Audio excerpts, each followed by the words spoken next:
Hey guys, tonight we're taking a walk down a place so notorious, so soaked in despair and juniper fumes.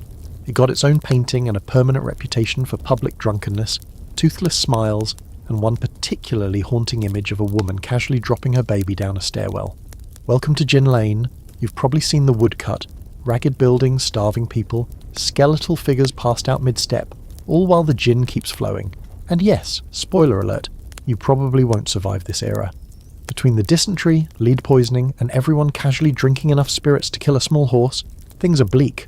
Entertaining, definitely, but very, very bleak. So before you get comfortable, take a moment to like the video and subscribe, but only if you genuinely enjoy what I do here. I'm not holding your gin-soaked baby hostage or anything. Also, drop your city and time in the comments. I want to know who's crawling into bed with Georgian nightmares tonight. Now, dim the lights, maybe turn on a fan for that soft background hum, and let's ease into tonight's journey together. You arrive in London around the 1730s, and the first thing that hits you isn't the noise, it's the smell. Smoke, sweat, sewage, boiled cabbage, horse dung, and the acrid sweetness of cheap gin all swirl in the air like a punch to the face. The streets are muddy and chaotic, choked with hawkers yelling nonsense, children barefoot in the muck, and women stumbling past with babies strapped to their backs, or in some unfortunate cases no baby at all. You dodge a cart loaded with barrels of something unlabelled, probably gin, and make your way down to St Giles, the beating, bleary heart of what would become known as Gin Lane. It's not an actual lane with a street sign. It's a metaphorical title for the urban decay and debauchery hitting the city like a tidal wave. You pass narrow alleyways so tight you could high-five someone inside their home, and wooden buildings leaning at odd angles like they're half-drunk themselves. No zoning laws here. Just generations of chaos built on top of older, smellier chaos. At one corner a woman sells oysters next to a stall selling socks. It doesn't matter. You're distracted by the main event. A hunched old man with 6 teeth and 1 eye pouring something clear from a cracked bottle into little tin cups. He has customers, lots of them. Some pay with coins, others with buttons, and a few offer services that don't bear repeating here. Everyone's drinking this stuff like it's holy water. They call it Madame Geneva, but don't let the elegant name fool you. It's mostly grain alcohol cut with turpentine or sulfuric acid, cheap, flammable, and guaranteed to knock your sense of direction out cold. Gin isn't new in the 1730s London. It's been here since the late 1600s, when British soldiers came back from the Netherlands, slightly drunk and very enthusiastic about this juniper-based spirit called Geneva. It was medicinal, they said. Helped digestion. Cured the plague, maybe. Fast forward a few decades, and thanks to some cosy legislation encouraging British distillation over imported booze, gin is suddenly cheaper than beer and exponentially more potent. You're living in a time where water will probably kill you, beer is taxed, and gin costs less than a loaf of bread. As you press deeper into the neighbourhood, you spot the signs of a full-blown gin epidemic. A toddler lies curled in a doorway, sucking on a gin-soaked rag like it's a pacifier. Nearby, 2 boys, maybe 7 or 8, are arguing over who gets the last drop from a shared bottle. Their mother is slumped beside them, either unconscious or trying very hard to ignore reality. You slip into a low-ceilinged tavern, though tavern is generous. It's more of a lean-to with a dirt floor and the distinct scent of wet dog. No menu. Just one big jug of mystery liquid behind the counter. You take a cautious sip and your entire throat lights on fire. Is that pepper or turpentine? Hard to tell. But one thing's certain. This isn't for flavour. It's for oblivion. And that's the draw. The gin craze isn't about fun or rebellion. It's about erasure. People drink to forget how many of their children have died, how little money they make, and how many rats are currently sharing their bed. Work is brutal. Pay is unreliable, and the average lifespan is depressingly short. Gin offers a warm fog to disappear into. For a few pence you can forget everything, even if it costs you your sanity or, your liver. Here's a historical fact for tonight. Between 1720 and 1751, gin consumption in England more than doubled. By 1743, the country was drinking over 2.2 gallons of gin per person per year, and that includes the children and the clergy. And yes, they were drinking too. Let's not kid ourselves. A fringe detail for your pillow. One infamous gin hawker was known to pour shots directly into infants' mouths to keep them quiet. Babies. drinking gin, on purpose. And it wasn't even the weirdest thing happening on a given Tuesday. Of course, not everyone agrees on just how bad things were. Scholars today still argue whether the gin craze was truly an out-of-control social disaster, or mostly a moral panic hyped by the upper classes and Protestant reformers. After all, many of the more gruesome stories come from pamphlets and propaganda woodcuts designed to scare people straight, or at least sober. So were people really dropping babies into basements, or was that 18th century clickbait? It doesn't matter to you right now because you're currently watching a man try to pay for more gin with a dead rat. The vendor laughs, slaps him on the back, and takes it. What he plans to do with it, you don't want to know. As the sun sets, Gin Lane comes alive. It's loud, sticky, and teetering on the edge of riot. Fights break out in the mud. Dogs bark. A violin plays something unrecognisable in the distance. Someone throws up near your shoe. Welcome to the Georgian underworld. You'll fit right in once you stop coughing. You wake up the next morning, or at least it feels like morning. There's no clock, just a faint grey light seeping through a gap in the shutters and the low moan of someone vomiting in the street. Your mouth is dry. Your head pulses like someone's hammering your skull with a pewter tankard. You're lying on what passes for a bed, a lumpy sack stuffed with straw, maybe old rags. There's a sour smell rising from it, equal parts sweat, mildew, and something disturbingly like pickled onions. Your fingers are stained, your knees are scraped, and your memory is full of blank pages. You went out for just a sip, and here you are, fully marinated in Georgian ruin. You sit up and try to piece together how a once medicinal spirit turned into this city's biggest obsession. The gin, if it can still be called that, was never meant to flood every corner of London. Originally, it really did have noble intentions, genuinely used as a remedy in 17th century Dutch medicine, flavoured with juniper to mask the bitter taste of inferior alcohol. But once British soldiers brought it back from the continent, it got a full local makeover, distilled fast, dirt cheap, and with none of that pesky quality control. It became the drink of the poor, which also made it the drink of choice for those most in need of forgetting. And the government? Oh, they encouraged it. In the early 1700s, the Crown wanted to boost the grain trade and undercut the French brandy market. They practically begged people to distill at home. If you had a tub, some barley, and a vague disregard for human life, you could make gin. No license needed, no taxes, no inspection. So everyone did. Housewives, farmers, bakers, even barbers. London turned into one giant moonshine operation, where the question wasn't who's drinking, but who's not. You shuffle outside and lean against a crooked wall. A woman waddles past holding a teacup. Not for tea, of course, but filled with gin. It's not unusual. In fact, it's downright fashionable. Gin is everywhere, not just in cups, but in soup ladles, milk bottles, hollowed-out loaves of bread. If it holds liquid, it's been turned into a gin delivery system. You once saw someone drinking it from a shoe. You thought it was a joke. It wasn't. The obsession is hard to overstate. It cuts across every layer of society. But in these streets, among the working class and the utterly destitute, it's more than a habit. It's a way to survive. You overhear two men talking about their day's pay and whether they can afford supper or a pint. They laugh. Supper never wins. Gin warms the belly faster and costs less. One of them has no shoes, the other has no teeth. You imagine they've made this same choice 1,000 times. Here's a hard fact to consider while your hangover simmers. By 1730, over 7,000 gin shops operated in London alone. That's not counting unlicensed street vendors or the folks selling it out of their front doors. That's more gin outlets than there were bakeries or butchers. You could go blind before you went hungry, and some did. Because much of this stuff wasn't just alcohol, it was poison with a marketing team. And here's the fringe detail of the day. Distillers sometimes added oil of vitriol, sulfuric acid, to give the illusion of higher strength. Other popular ingredients included turpentine, sawdust, and even spirit of juniper made from soaking used gin bottles in water and selling the rinse. One woman famously marketed her homemade concoction as Lady's Delight, though most customers ended up with paralysis rather than pleasure. Still, you get it. You really do. Life in the Georgian era is one long exercise in discomfort. The work is back-breaking, the weather is foul, and your chances of dying in a fire, a plague, or a duel are uncomfortably high. Clean water is rare. Heating is a luxury. Dental care is conceptual. You've seen people drink gin with all their front teeth missing, smiling like broken pianos, and they still look happier than the sober ones. There's an older man slumped near a stoop who locks eyes with you.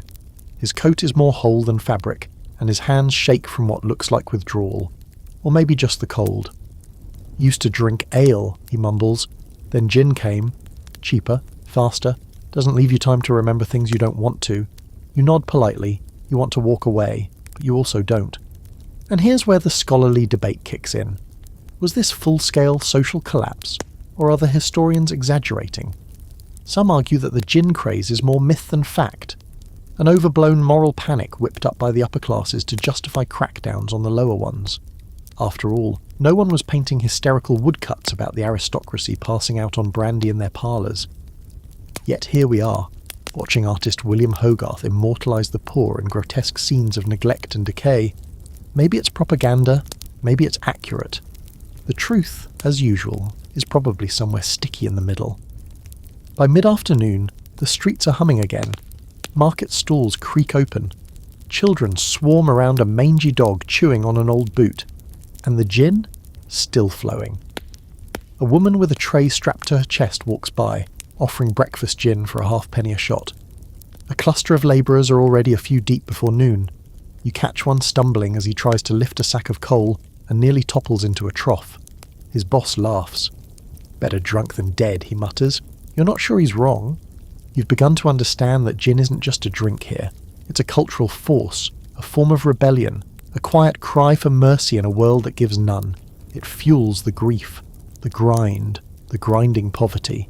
It's not about pleasure anymore, it's about escape. You take another sip even though your body screams not to. It burns going down. But for a moment, just a moment, you feel warm again. The next day, or maybe it's the same day, time is slippery here. You find yourself drawn to the strange cast of characters making a living off the city's thirst. Not the ones stumbling around with glazed eyes and bruised knees, but the sly, sharp ones. The entrepreneurs of the Georgian underworld, the gin sellers. There's no proper storefront, no glowing neon sign saying gin here. Just people with carts, makeshift booths, or sometimes nothing more than an apron and a grin. The city's practically oozing with them. You pass a woman standing beside a washtub filled with something cloudy and suspiciously pink. She calls it Mother's Helper. You don't ask what's in it, and frankly, you don't want to know. She hands out ladles of it for a penny, 2 if you want it clean. Though judging by the colour of the ladle, clean is a flexible term. One particularly energetic seller operates out of an old baby carriage. She's pushing it through the crowd, ringing a handbell and shouting, "Penny a cup, 2p if you want to remember your name tomorrow." You watch a young boy stagger up and pay with what looks like a pigeon feather. She shrugs, pours him a sip and pushes off again. That's the kind of economy you're dealing with here. People barter for gin with anything. Buttons, bones, scraps of cloth, half a potato. And the sellers? They don't care. They're not in it for civic pride. They're in it because demand is endless, and the law is mostly uninterested unless it's time to make a public example of someone. Until then, it's open season. The vendors themselves range from grim to absurd. You meet a man named Silky Tom, who sells medicinal spirits from under a stained cloak. He insists on using a silver teaspoon to serve each dose. Very classy. Though his gin tastes like mothballs soaked in nail polish. Another character, called Pegleg Nell, has a peg made from a hollowed wooden flask. She pours shots directly from it, one smooth tip forward, as if offering her own body to the cause of national inebriation. Gin has no single demographic, and neither do the sellers. Some are elderly women in bonnets too tired to care if their gin is more water than spirit. Others are little more than children themselves, orphans who figured out early that the best way to survive was to keep others drunk enough to forget about them. They're everywhere, lurking in alleyways, outside workshops, even around churches, hawking their holy water to the miserable and the hopeful alike. There's one infamous gimmick you hear about again and again, gin in baby bottles. A horrifying blend of business and tragedy. Vendors would give gin to infants to keep them quiet while their mothers worked, or just stared off, hollowed out by grief. Some sellers leaned into this practice, openly offering bottles fitted with rags or corks, advertising their product as suitable for all ages. You see a woman do just that, handing over a bottle to a toddler barely able to stand. The child takes a wobbly sip and sits down in the dirt, eyes glassy, unnervingly calm. This isn't an anomaly, it's a system. It runs on desperation, thrives in poverty, and dresses itself up in false promises. The sellers are part villain, part victim. Many are addicts themselves, selling by day and drinking by night. You talk to one who's lost 4 fingers to frostbite but still runs a tiny stall beside a tannery. He admits he drinks more than he sells. "At least I know mine's clean," he says, raising a grimy jar. You don't ask what clean means to him. You already know the standards here are generous. A historical fact for this stroll through the haze: gin was so ubiquitous that some sellers offered drip gin for the especially poor. That's the leftover residue scraped from used gin glasses, poured back into a communal jug and sold for a fraction of a penny. It was warm, it was cloudy, it was technically alcohol, and it was very, very popular. Here's a fringe one for your collection. One notorious gin seller used to paint a fake bishop's mitre on the wall of his home and serve sacramental gin to parishioners on Sundays. Customers knelt, whispered confessions, and left 3 sheets to the wind with a vague sense of divine forgiveness. Religious blasphemy? Absolutely. But business was booming. Still, not all gin sellers are shady. Some genuinely believe they're offering relief. A widow you meet in Spitalfields tells you that her stand, just a plank of wood and a cracked jug, is the only way she can support her 5 children. She waters her gin down, refuses to serve anyone already falling over, and tries to steer younger kids away with bits of hard bread. "They'll get it somewhere else if not here," she says softly. "At least I try to keep it from killing them." Her eyes are bloodshot, her hands tremble, but her voice is steady. She believes she's doing what she must, and in Georgian London, that's pretty much all anyone's doing. You sit by a wall and watch the rhythm of the trade. Sellers shout, customers haggle, someone passes out face first into the gutter. A constable walks by and pretends not to notice, unless someone's foolish enough to be loud about it. The law doesn't like noise. The law likes quiet vice, easier to ignore. Which brings us to the scholarly debate of this section. Were gin sellers really the villains they were made out to be, or just products of their time, playing the only cards they had? Some historians argue that demonizing them was a way for society to ignore the systemic poverty that made gin so attractive in the first place. If you blame the vendor, you don't have to blame the landlord, the employer, or the crown. Neat, isn't it? As the sun fades, the sellers pack up their carts and cradles, their wheelbarrows and wash basins. A few stay open into the night, especially the ones near the shipyards, where labourers stumble out in need of something strong and fast. You think about how much money you've seen change hands today. Not much, but enough. Enough to keep the sellers coming back, enough to keep the city drowning in its own addiction. You step away from the crowd and take a deep breath. It smells like smoke, sweat, and juniper. You've stopped noticing the stink. That's the real warning sign. Word count 1087, awaiting continue. Section 4. You wake up in the straw again. At least you think it's straw. It might be hay, or rags. There's definitely something moving in it. Could be a rat, could be your imagination. You're not in a bed so much as a designated corner of the room where drunk people are politely shoved until they stop groaning. Your mouth tastes like the inside of a burnt boot. Your stomach is turning over like it's looking for the exit. Someone nearby is softly weeping, and someone else is singing a hymn in the wrong key. You sit up slowly, and the room spins as if you've personally offended gravity. This is your introduction to the full-body horror of a Georgian hangover. It's not just a headache. It's not just dry mouth. It's more like waking up after being trampled by livestock while someone seasoned your insides with chalk dust and fire. You cough once and taste something metallic. You've got a deep bruise on your forearm you don't remember earning, and your clothes are slightly damp with something you hope is only gin. And to make matters worse, there's a possibility you may have said something truly unfortunate to someone last night. Possibly a magistrate. Possibly someone's grandmother. You're not sure. Around you, other victims of Madame Geneva's fury begin to stir. A man with a swollen eye and one boot groans loudly and shuffles outside, trailing a blanket like a cape. A woman across the room leans over a bucket, mutters a curse in what sounds like Welsh, and promptly falls back asleep. Everyone here has the same look.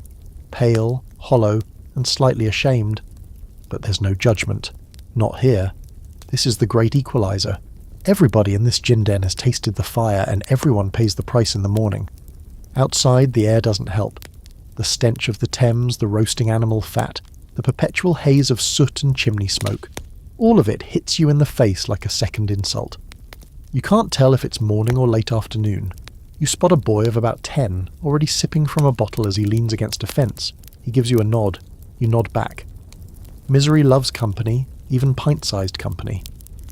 As you walk, or stagger, through the city trying to shake the fog from your head, you begin to piece together the true cost of binging on what was essentially liquid despair. Georgian gin isn't distilled to modern standards. It's crude, fiery stuff, unregulated, often toxic, cut with whatever the seller had on hand: turpentine, sulfuric acid, oil of vitriol. The hangover is not just dehydration or regret. It's your internal organs staging a protest. Some people don't even survive it. Liver failure is common. So is sudden death by vomiting, asphyxiation, or just plain falling asleep in the wrong gutter at the wrong time. There's no real cure. Water is risky. Half the wells are contaminated. Coffee is for the rich. Tea is becoming popular, but it's expensive and, at this point, still suspiciously foreign. So the go-to cure for a hangover? More gin.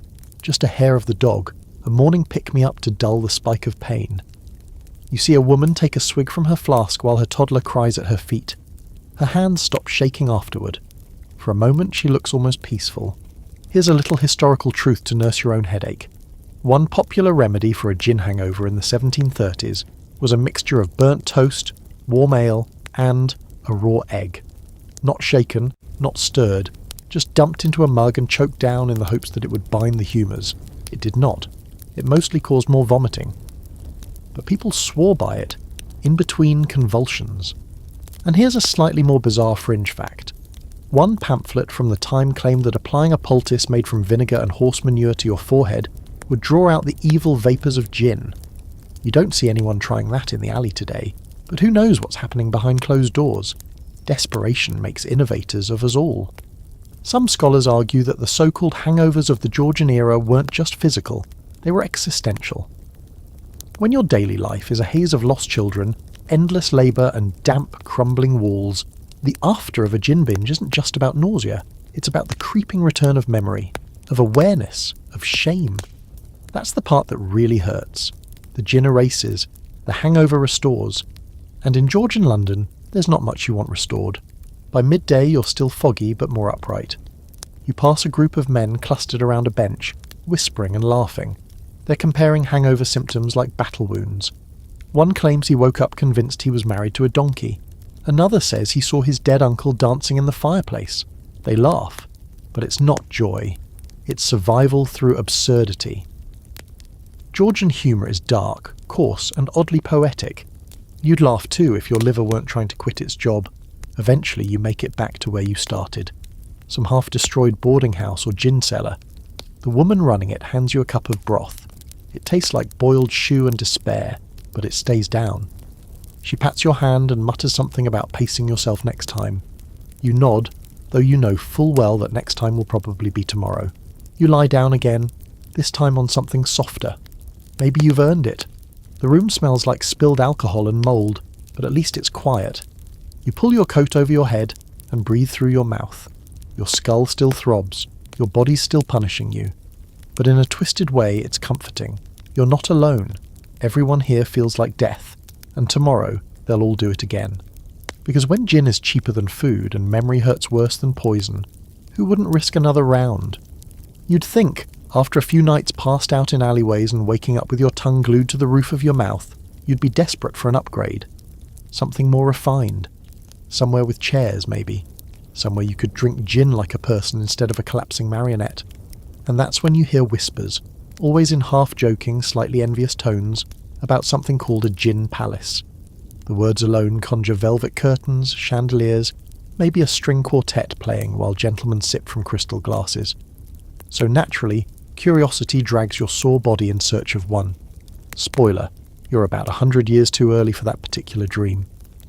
In the 1730s and 40s, what people call gin palaces are really more like gin hovels, with slightly less mould and slightly more ambition. You finally stumble into one on Drury Lane, after asking the wrong man with the right moustache and following his wink down an alley so narrow you have to walk sideways. The building leans like it's holding its breath, and when you push open the door, it creaks like a dying violin. Inside, the air is warm, humid, and disturbingly fragrant. Not pleasant. just fragrant. Like stale lemons, meat grease and juniper had an argument and no one won. The floor is packed dirt. The walls are streaked with soot. But hey, there are benches. Actual benches. And someone has painted a mural on the back wall. 2 cherubs holding a gin bottle like it's the Holy Grail. One of them is definitely flipping off the viewer. The clientele is a notch above what you're used to. Not high society by any means, but you see fewer children passed out under tables, and more people with shirts that have all their buttons. One woman even has gloves on. Actual gloves. You wonder briefly if she's royalty or just pretending. Either way, she's sipping gin from a cracked porcelain teacup and holding her pinky out like she means it. The bartender, or more accurately the gin man, is a wiry, cheerful fellow with exactly half his teeth and a filthy apron. He greets you like an old friend and immediately offers the house special. Gentleman's regret. You ask what's in it. He winks. You drink it anyway. It tastes like regret, yes, but also like cloves, pepper, maybe licorice. There's a hint of something medicinal, like it might cure a disease while giving you 3 new ones. Here's your historical fact to sip on while your tongue goes numb. The real gin palaces won't emerge until the 1820s and 30s as grand, gas-lit establishments designed to lure middle-class customers into drinking in style. Think etched glass, polished brass, velvet cushions, the works. But back in the Georgian era, the term is aspirational at best. If someone's mopped the floor recently, and you're not actively sharing your drink with a rodent, you've got yourself a palace. Still, there's something about these early proto-palaces, a strange mix of desperation and dignity.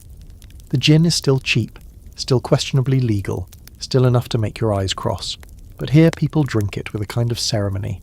They sit, they converse, they pretend for a moment that they're not one missed paycheck away from sleeping in a barrel. The illusion is thin, but it's comforting. One corner of the room is occupied by a local musician who plays a fiddle with only 3 strings. His version of Green Sleeves sounds like it's being strangled by a cat, but people still tap their feet.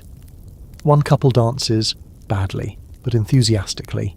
They laugh. Real laughter. You can't remember the last time you heard that in the lower parts of town.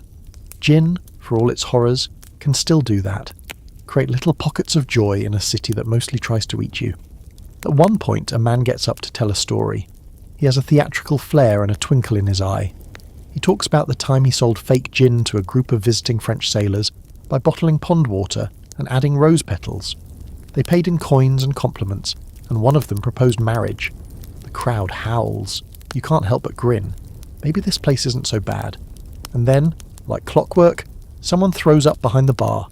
The smell hits fast. People groan, someone makes a joke, and the barkeep mops it up with a towel that's already seen too much. This is your reminder. No matter how gussied up the walls, you're still deep in the bowels of the gin craze. No amount of murals or candlelight will change that. A fringe fact for your palace tour. Some of these establishments had tasting menus of different gin blends, with fanciful names like Maiden's Fancy or Widow's Comfort. They weren't necessarily different. They were just the same rot gut with food colouring or a drop of lemon oil, but branding works. One popular trick was to display bottles with coloured liquid in the windows to suggest sophistication, even if every bottle behind the bar held the same awful brew. There's some debate among scholars about whether these early gin establishments should be seen as proto-pubs or something darker, more like drug dens than drinking halls. Some argue they offered community and refuge to the working class. Others say they functioned like traps, sucking the last pennies from people too broken to resist. And you? Sitting here, halfway through a drink called Sleepy Devil, watching a woman paint rouge onto her cheeks using crushed beetroot and gin, you're starting to believe both things can be true at once. By the end of the night, the music fades, the candles gutter low, people file out slowly, some arm in arm, others alone. A man kisses the mural cherub on the cheek before leaving. You step outside into the cold air, your breath fogging in front of you, and realise your coat smells like old citrus and wood smoke. You're not sober, not by a long shot, but you're something else.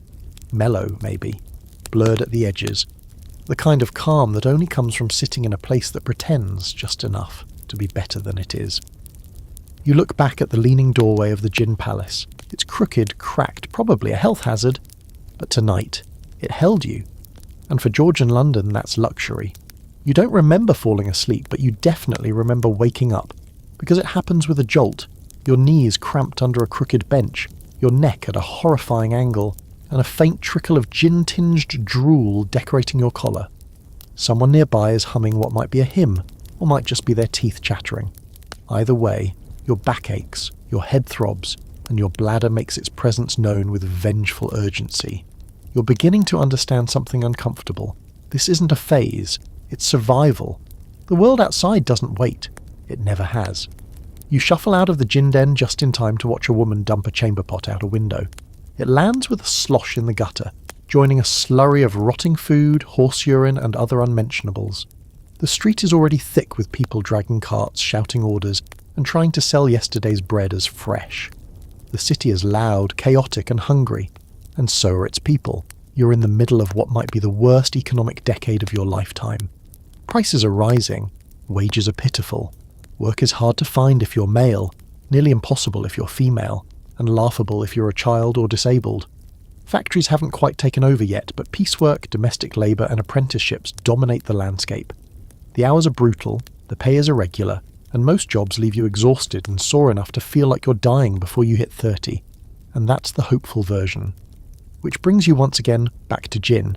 This isn't about vice, not really. It's about escape, a bitter kind of relief.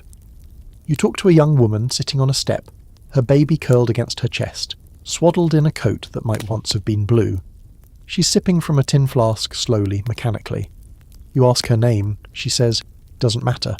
Got 5 minutes before I have to go scrub stairs for 6 hours. You ask what's in the flask. Courage, she says, and laughs, but her eyes are tired enough to crack glass, and she's far from alone. You see men sipping gin before heading to the docks, women with red knuckles lining up at a street stall before sunrise for a drop of liquid calm, teenagers with soot-stained faces slipping into alleys to steal a gulp between shifts at the brickworks. Children, actual children, buying and selling shots like they're candy. No one seems shocked. It's just life. Gin is breakfast, lunch, and dinner for the forgotten. Here's a hard historical truth. In this era, the poorest Londoners sometimes spent more on gin than on food. It wasn't because they were reckless. It was because gin dulled the sharpest edges of their lives. For a few pence, you could forget your hunger, warm your frozen limbs, and trick yourself into thinking, tomorrow might not be worse than today. That's a powerful drug, more powerful than any law could touch. And the fringe detail? Some employers actually paid their workers in gin. Not always formally, of course, but a little bonus here, a shared bottle there, a suggestion that the workday might go smoother with a sip. One tailor famously kept a gin hour every afternoon to boost morale. It worked until one of the apprentices stitched the sleeve of a frock coat directly to his own trousers. You pass a soup kitchen run by a church, offering thin stew and stale bread. The line is long, silent, eyes cast down. At the end of the block, a man with a cart offers a shot of gin for half the cost of the meal. His line is twice as long and twice as loud. People smile there. People joke. It's hard not to notice the contrast. The government sees what's happening, or claims to. But their solution tends to swing wildly between doing nothing and trying to control the supply with panicked laws. As far as the average drinker is concerned, the authorities are either clueless or cruel. You hear someone mutter, "They tax our ale, they ban our gin, and still wonder why we drink poison." It's not wrong. Parliament is full of men sipping sherry and writing speeches about the moral decay of the poor, all while refusing to raise wages or fix the rot in the slums. Some reformers have better intentions. They offer tea instead of gin, porridge instead of spirits, sermons instead of comfort. But good intentions don't fill stomachs or soften straw beds. You visit one of their soup societies, it smells like boiled hope. The woman ladling soup into your bowl tells you she used to drink, used to sell too. She stopped after a neighbour's baby died from withdrawal. You nod politely, say thank you, and don't mention the bottle in your coat pocket. The scholarly debate rages on centuries later. Was the working class doomed by its own choices, or pushed into a bottle by the weight of poverty and neglect? Historians argue about how widespread addiction truly was. Some say it was exaggerated by elite fearmongers looking for a scapegoat. Others insist the damage was undeniable. Crime, disease, early death, orphaned children. The truth again is blurry. Like trying to remember exactly how many drinks you had last night. Enough to forget, not enough to vanish. You walk through the market and watch a woman sell off the last of her possessions. a cracked mirror, a bent spoon, a string of beads once worn proudly. She pockets the coin and immediately walks to the gin cart across the street. It's not about stupidity, it's about need. She needs something to numb the ache of loss, to fill the void left by all the things she's had to let go. And then there's you, standing in the middle of it all, shoes sticky with gutter slush, coat heavy with damp. You're not special. You're just another person trying to float in a sea that keeps rising. You reach for your flask, it's empty.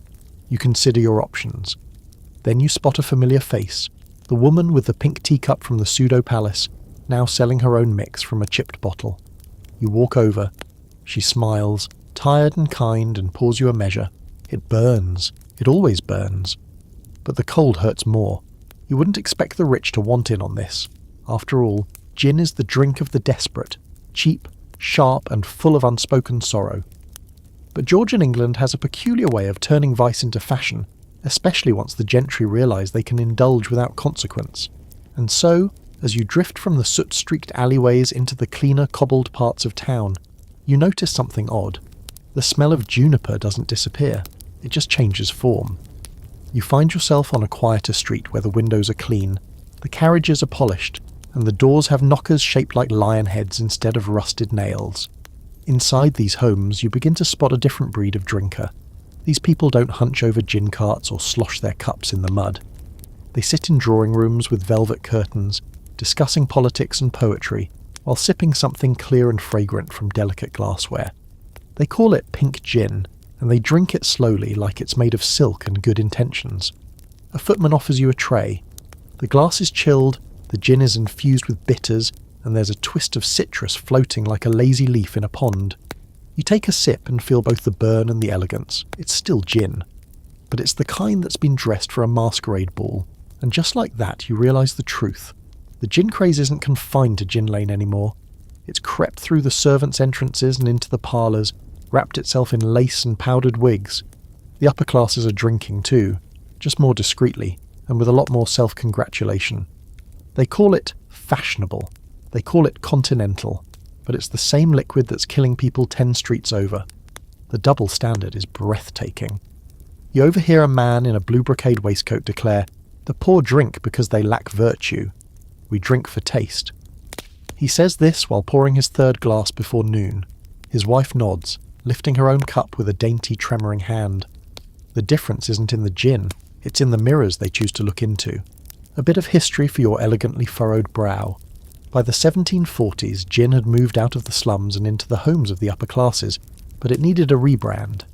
Enter aromatics, fancy glasses, and eventually tonic water imported from British colonies. It wouldn't become truly gentlemanly until the 19th century, but the transformation started early.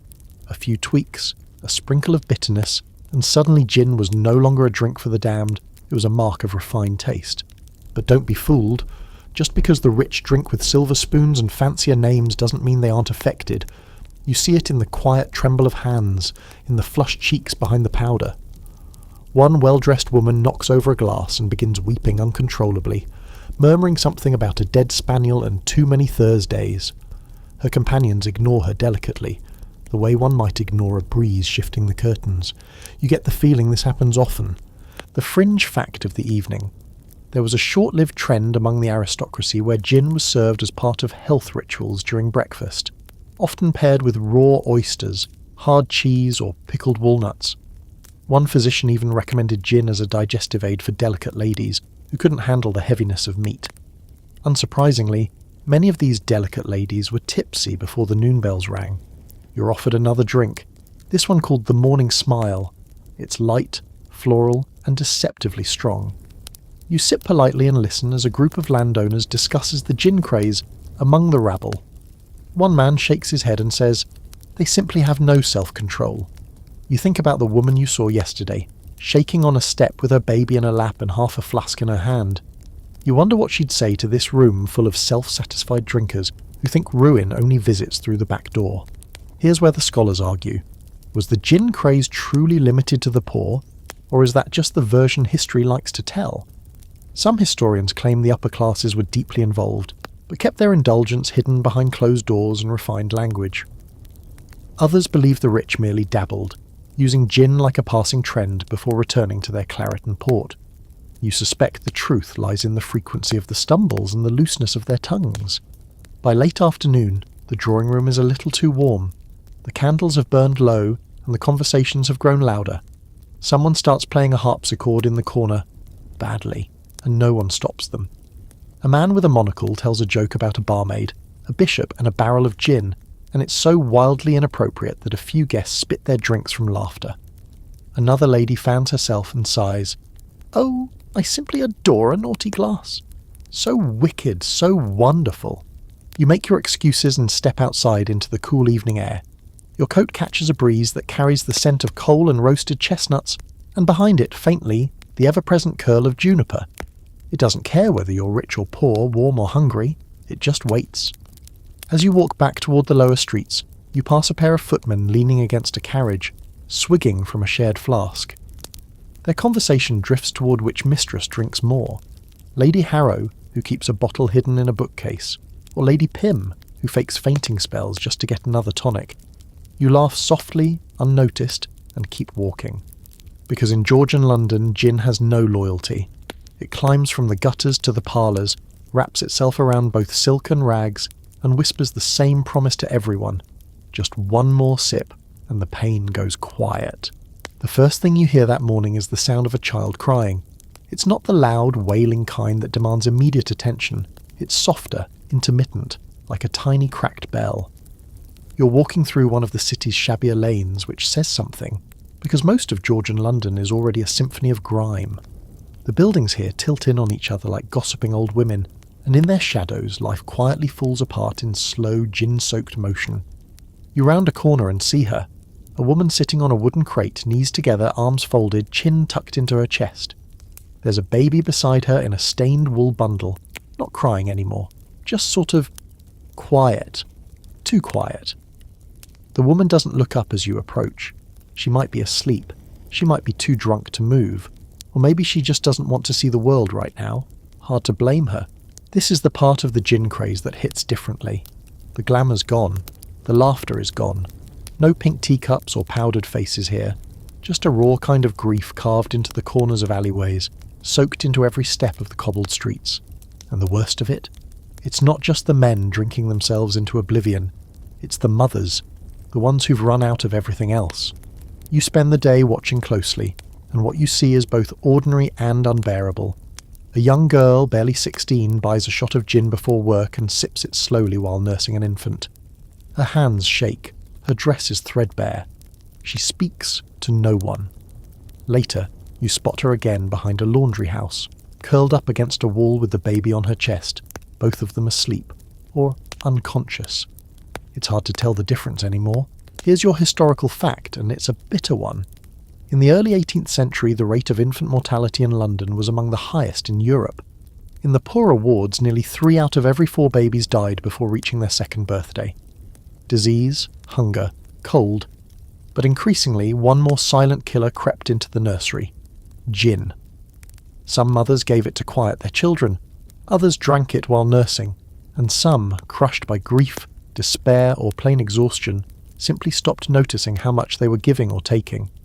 It's easy to assume cruelty or neglect, but as you talk to people, real people, you realise something else. These women aren't monsters, they're not evil, they're desperate.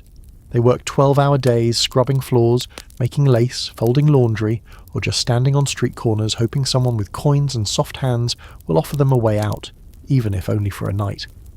Gin becomes a sedative, a pause button, a breath of silence in a life with none. You meet one woman, Meg, who cradles her child while sipping from a cup that smells like vinegar and turpentine. She doesn't flinch when you ask her why she drinks. "It's either this," she says softly, "or scream into the wind until my throat gives out." The baby shifts in her arms. She strokes its head and adds, "Sometimes it helps her sleep. Sometimes it helps me forget." And then there are the sellers who cater specifically to this market. You find one, a lanky man with watery eyes, who proudly markets his blend as nursery safe. His regulars include women with multiple children, all bone-thin and silent, their eyes ringed with exhaustion. He gives discounts to mothers and extra shots to the weepy ones. You ask if he ever feels guilty. He spits into the gutter and says, "I don't make the world. I just help it sting less." Fringe fact for your dreams tonight. Some Georgian pamphlets included recipes for calming infants using gin. One suggested soaking a cloth in spirits and tying it gently around the baby's head like a bonnet, supposedly to help with teething. Another involved adding a drop of gin to cow's milk to prevent colic, which is generous phrasing for poisoning a toddler. Of course, these weren't medical texts.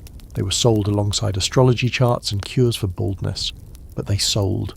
People wanted anything that sounded like a solution. And here's where the debate gets heavy. Scholars today still argue about whether gin truly caused a surge in infant mortality, or whether it simply overlapped with an already catastrophic public health crisis. After all, London's slums were overflowing. The water was foul. Diseases like smallpox and cholera spread faster than gossip. Some historians say gin was just another symptom, not the disease itself. Others believe it was the accelerant, the spark in a powder keg of poverty, grief and exhaustion. Either way, it left its mark. You spend time in a charity ward run by a local parish. It smells like bleach and bodies. The women here are ghosts, pale and sunken, some missing teeth, others missing memories. One tells you she gave her son gin to keep him quiet while she worked in a laundry, then came home to find him still. Not sleeping, just still. She hasn't spoken since. She just rocks in a chair all day, holding a doll made of rags and thread. No one corrects her. Outside, the city goes on, men shout, horses clatter past, the gin carts rattle, the cries of vendors, the clinks of cups, the laughter. It all carries on because the machine doesn't stop for sorrow. You step into a courtyard where two women share a bottle between them. One breastfeeds, the other holds the bottle steady. They both look like they haven't slept in days. They smile when they see you. One offers you a sip. You take it. It burns. That night you lie awake in a loft above a fishmonger's shop, the floor damp and the ceiling low. The sound of the river drifts through a cracked window. Somewhere nearby a baby cries, then stops. You don't know whether to feel relief or dread. You press your eyes shut and try to sleep. But the silence that follows is heavier than the crying. You wake up to the smell of smoke, bread, and manure. Standard issue for a Georgian city morning. Your clothes still carry yesterday's weight. A film of fishmonger stink from the loft you slept in, and a faint trace of gin that clings to your sleeves like guilt. You stretch your legs, rub your eyes, and realise something strange. You haven't had a drink yet, and your hands are shaking. You tell yourself it's just the cold, but it's not just the cold. As you move through the marketplace, weaving between stalls selling limp vegetables and questionable pies, your ears catch a familiar argument. "Beer's better," someone shouts. "Gin's a devil's draught." A woman yells back, "Only devil I know's my landlord." There's laughter, groaning, and a toast from someone who's clearly decided both drinks can live in harmony, as long as they're free. You stop at a public house, more stable than the gin dens, with low timber beams and the kind of sticky floor that promises years of spilled secrets. There's a long bench by the hearth and a mix of drinkers, sailors, bricklayers, midwives, and one man who claims to be a barber but hasn't held scissors in a decade. The server, a thick-armed woman with the disposition of a blunt axe, offers you a choice, ale or gin. You pick ale. It's lukewarm, a little sour and frothy in a way that says the barrel's seen better days. But it goes down easier than gin. And for a moment, you feel stable, solid, like you're drinking something that's supposed to sustain you rather than break you. Around you, others do the same. You realise something interesting. Ale is where the day starts. Gin is where the day ends. There's an old man nearby with knotted fingers and a face like cracked leather, who tells you he used to be a brewer's apprentice. "Before all this madness," he says, swirling his pint. "Back when men drank proper drink. Brown beer, bread in a bottle. Now they want to burn their souls out with that." He jerks his head toward the alley where the gin carts linger. No patience, no pride, just poison you nod. But you've seen that same man drinking gin after nightfall. This is where the real battle lies. Not just in the bottles, but in the morality people pour into them. Beer is honest, they say. Beer is English. Gin, that's foreign, Dutch, French even, if you ask the particularly paranoid. Gin corrupts. Beer comforts. Gin is for sinners. Beer is for workers. It's not just about taste, it's about what people want to believe. Historical fact time. In 1689, Parliament passed laws encouraging distillation of spirits at home, mainly to undermine the French brandy trade and support English grain farmers. Gin production boomed. But beer, once considered a staple food, began to lose ground. As gin flooded the market, stronger, cheaper, more instantly effective, public health plummeted. By 1740, beer was heavily taxed, while gin was practically handed out in teacups. Of course, this didn't sit well with the ale lobby. Yes, they had one. Brewers, publicans, and beer-loving reformers rallied to reclaim the moral high ground. Pamphlets were published with titles like Beer, Bread and Brotherhood, and Ale for the Honest Man. You even hear a preacher in the square recite one, "Blessed is the man who drinketh beer, for his steps shall be steady, and his wages unspoiled." Someone in the crowd coughs. Unless he drinks 14 of them, but the sermon rolls on. The fringe twist? Some beer houses try to rebrand themselves entirely, calling their establishments gin-free zones or temperance taverns. Of course, most of them kept a bottle or two behind the bar just in case. Money talks louder than morals when rent's due. You wander into a brewery later that day, hoping to dodge the rain. The smell is thick. Yeast, grain, sweat.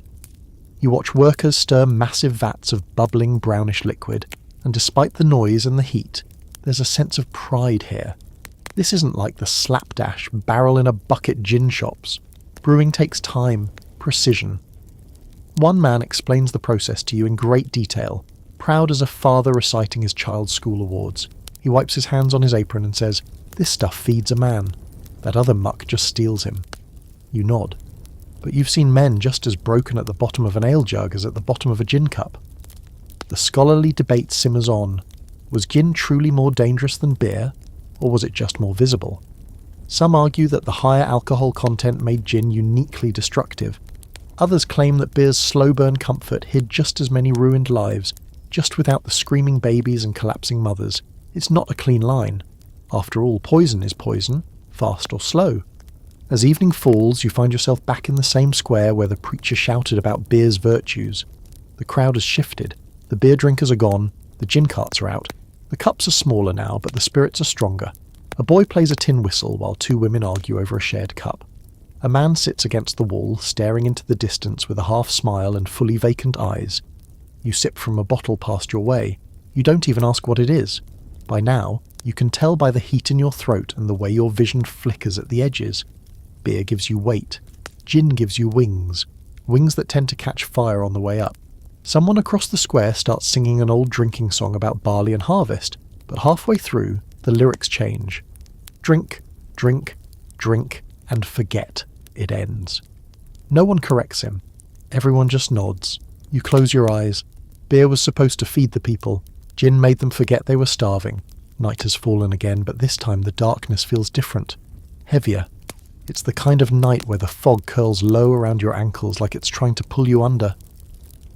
The city's usual background noise, shouting vendors, rolling carts, the clatter of hooves, has faded into something more sinister.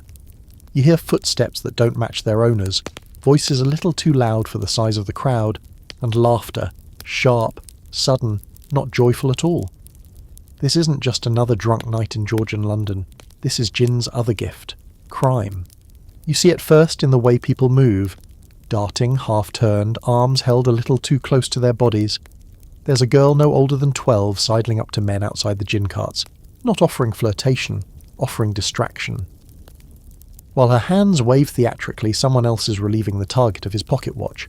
You don't even see the partner until they're gone, swallowed by the alley behind the pie stand. Smooth, practiced, and entirely normal. That's the thing about gin-soaked cities. They don't just rot livers, they rot boundaries.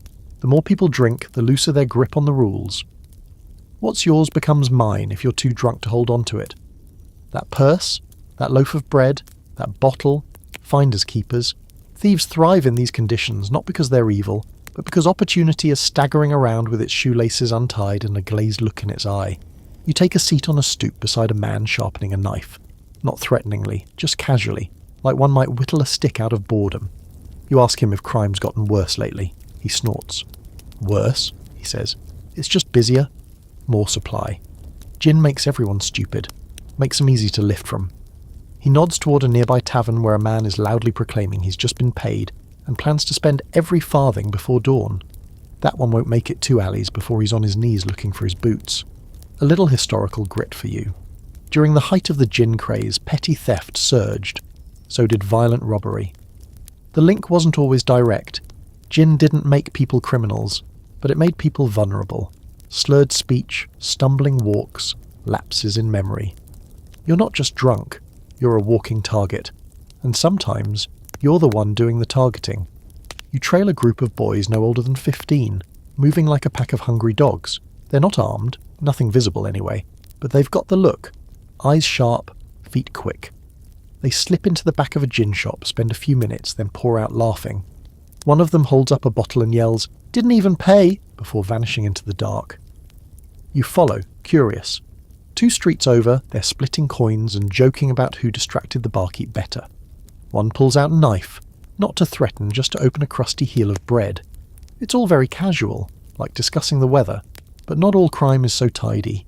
You witness a fight break out outside a gin den near Shoreditch. 2 men, both well past the point of making good decisions, are arguing over who bought the last round. It starts with shouting, then shoving. Then one of them smashes a cup against the other's face, and blood sprays across the cobblestones like spilled paint. The crowd doesn't scatter, they cheer. Some place bets. A constable shows up 5 minutes later, looks bored, and drags them off by their collars. You hear one man promise to bribe his way out before the night is over, and he's probably right. Here's your fringe detail. Bribery during this era isn't just common, it's practically policy. Constables are poorly paid, and even more poorly trained. A few coins will often make a charge vanish. Want to avoid court? Slip the right man a half sovereign? Want your gin shop to keep running despite new restrictions? Know who to buy off. The city pretends it wants order. What it actually wants is quiet. The scholars' debate tonight is an old one. Did gin cause the crime wave, or did crime simply rise with the growing population and poverty? Some argue that blaming gin was just an excuse, a way for the upper classes to ignore the real issues: overcrowding, unemployment, hunger, desperation.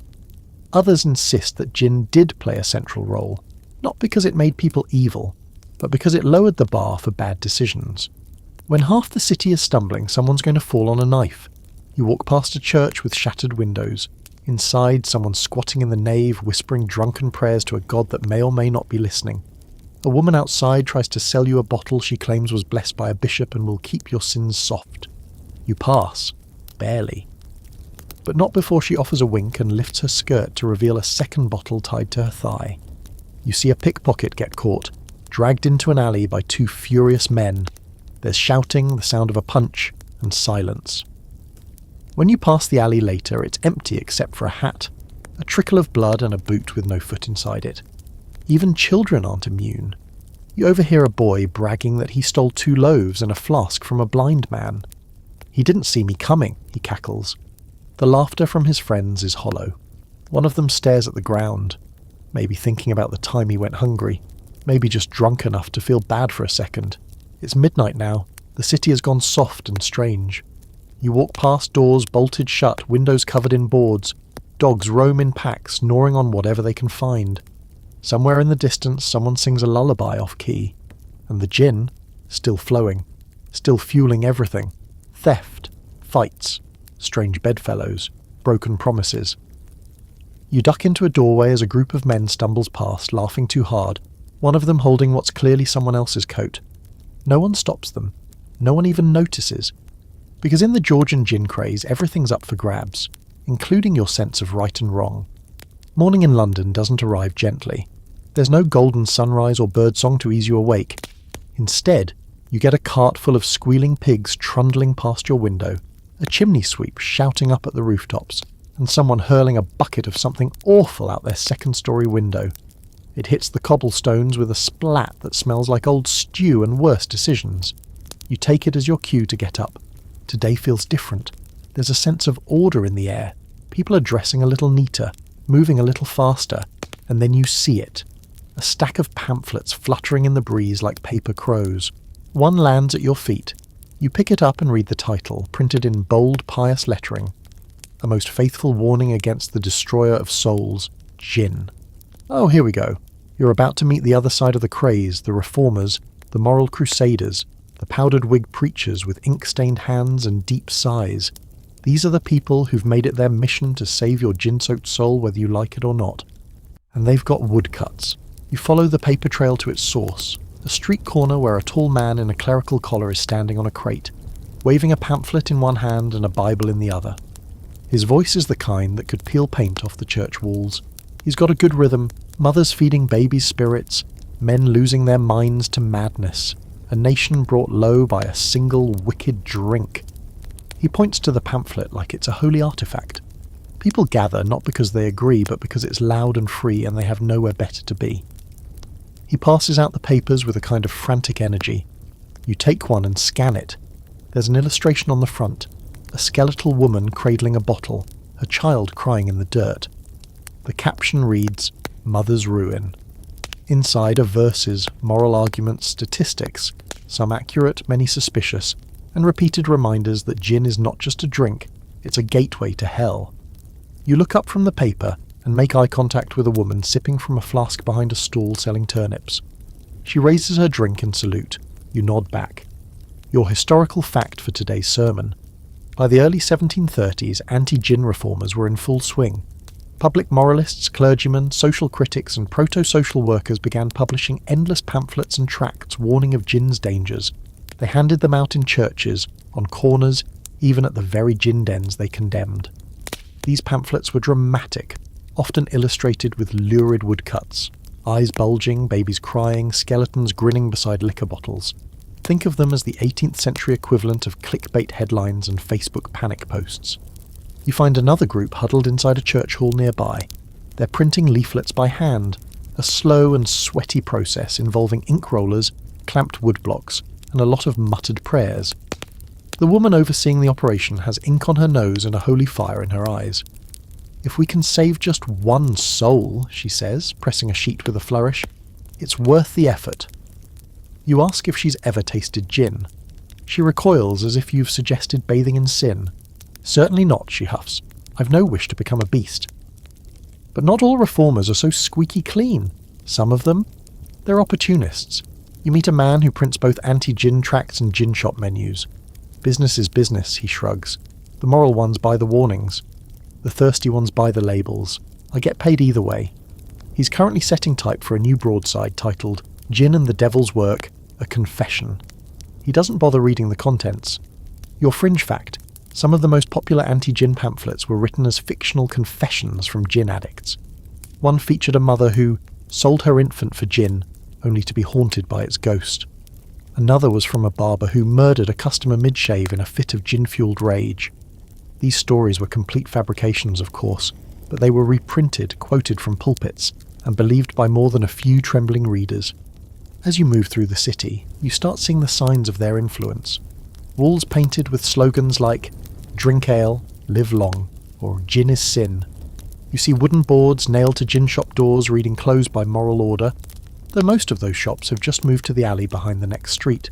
Some reformers even carry bells, ringing them outside drinking dens to shame the fallen. One such bell ringer gets pelted with a loaf of stale bread and retreats, dignity slightly dented. There's a scholarly question that lingers in your head as you walk. Did these reformers actually help? Some argue their pamphlets and lobbying laid the groundwork for legislative reform. Others say they were too obsessed with morality and not nearly concerned enough with poverty. After all, telling someone not to drink is easy. Giving them a reason not to? That's much harder. Especially when the only thing colder than the gin in your hand is the world outside your door. You step into a coffee house, a real one this time. Brightly lit, thick with smoke, and filled with chatter that ranges from politics to poetry. It's dry, meaning no alcohol is served, and it's full of the reform-minded types who'd like to see gin burned from the earth. A man in a brown wig approaches you, pamphlet in hand, and gives you the kind of smile you'd expect from someone trying to save your soul, and sell you insurance at the same time. "Brother," he says, "have you heard the good word about temperance?" You consider your answer carefully.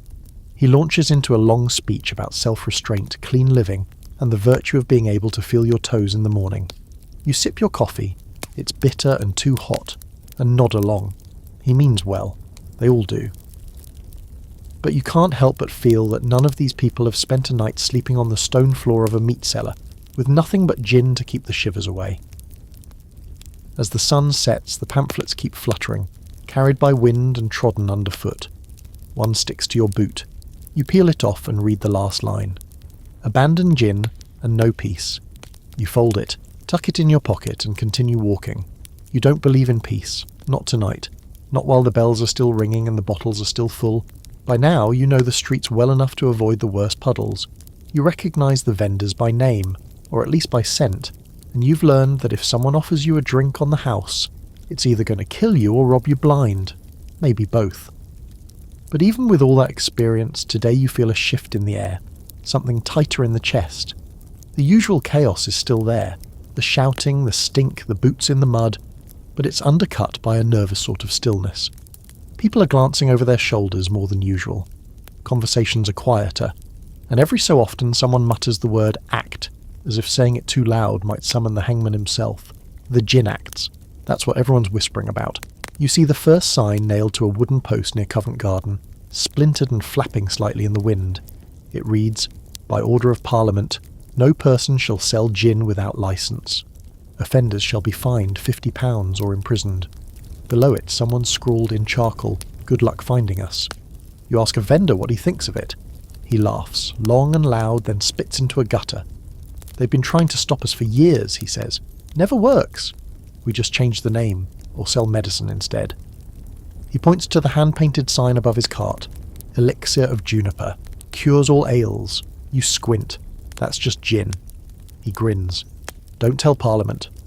Here's the historical heart of it. The first Gin Act passed in 1729, an attempt to rein in the explosion of cheap, unlicensed spirits flooding London. It introduced a small tax and required a licence to sell gin, which was met with spectacular indifference by the public. Very few licences were issued. Vendors kept selling. Enforcement was relaxed, to put it generously. So Parliament tried again. In 1736 they passed a much harsher law, raising taxes, tightening controls and promising serious punishment for violators. And the people? They rioted. Well, not full-scale revolution, but definitely a large-scale, gin-fueled shrug. Sellers mocked the law by hanging signs that read, "No gin sold here," while pouring cups from behind a curtain. Others labelled their product as Parliament water or ladies' tonic to avoid legal trouble. Enforcement officers were threatened, bribed, or simply ignored. In one infamous case, a constable was chased down the street with a jug of boiling gin thrown at him. Public sympathy was firmly with the vendors. You wander into a gin shop that's obviously in violation of the Act, but no one's bothering to hide it. The shelves are lined with bottles, some real, most fake. Labels like Sovereign Solution, Herbal Nightcap, and your favourite, Nanny's Nap Juice. You ask the shopkeeper if he's worried about the law. He chuckles and says, "Only if they actually start arresting people," which they won't. "Half the magistrates drink more than I sell," and he's not wrong. Here's your fringe detail. There were cases of local magistrates themselves issuing gin licences to their own shops, or to friends and family, then finding competitors for operating illegally. It was a racket within a racket, all wrapped in a thin sheet of legal paper and a very thick cloud of hypocrisy. But by the 1740s things were starting to change. The pressure from reformers, moralists and concerned citizens, the sober ones at least, grew too loud to ignore. Gin was being blamed for everything: crime, poverty, disease, the downfall of the English character. Parliament tightened the laws again in 1743 and 1747, each time with more teeth, more taxes, more rules. But the game stayed the same. Sellers adapted, buyers shrugged. The city kept drinking.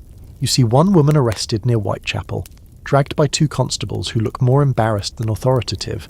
She's maybe 50, barefoot, hair tangled in a rough braid, and holding a cracked cup that still smells of juniper. She screams, not out of fear but fury. "You drink it too," she shouts. "You all drink it." What, I'm the problem because I'm poor? No one answers. No one meets her eyes. She's carted off, and 10 minutes later someone else sets up shop in her spot. That's the part Parliament never understood. Gin wasn't a luxury, it was a necessity. You could fine people all day, but you couldn't legislate hunger, grief or cold out of existence. You couldn't fine away trauma, so the city played a clever game of pretend. Laws passed, protests flared, and meanwhile cups kept clinking in every alley and stairwell. The scholarly debate, naturally, is about effectiveness. Some argue the Gin Acts helped curb consumption eventually, especially by the 1751 Act, which was cleverly designed to target retailers rather than drinkers and included public information campaigns alongside stricter regulations. Others say the laws failed entirely at first, doing little but criminalise the poor while letting wealthier consumers keep sipping in comfort. It's a familiar story. A legal hammer falls, and the most fragile glass shatters first. As you walk, you notice more signs of quiet rebellion. Bottles hidden in baskets under loaves of bread. Street singers hawking healing songs that come with a whispered sip. A woman in a bonnet calls out, "Fresh herbs for the weary soul," and taps the side of her cart twice. A man steps forward, nods, and walks away with a flask tucked into his sleeve. You even come across a full-blown underground gin club, literally underground. A trapdoor hidden behind a butcher's stall leads you down a set of creaking stairs into a candlelit basement where people sip in near silence. No singing, no shouting, just the clink of glass and the occasional sigh. It feels less like a pub and more like a chapel, a secret church for those who've chosen gin over guilt. You stay for a while, nursing a drink that burns less than usual. Someone plays a slow tune on a violin missing a string. You're surrounded by men and women who know the law is against them, but are too far gone to care, or maybe just tired of caring.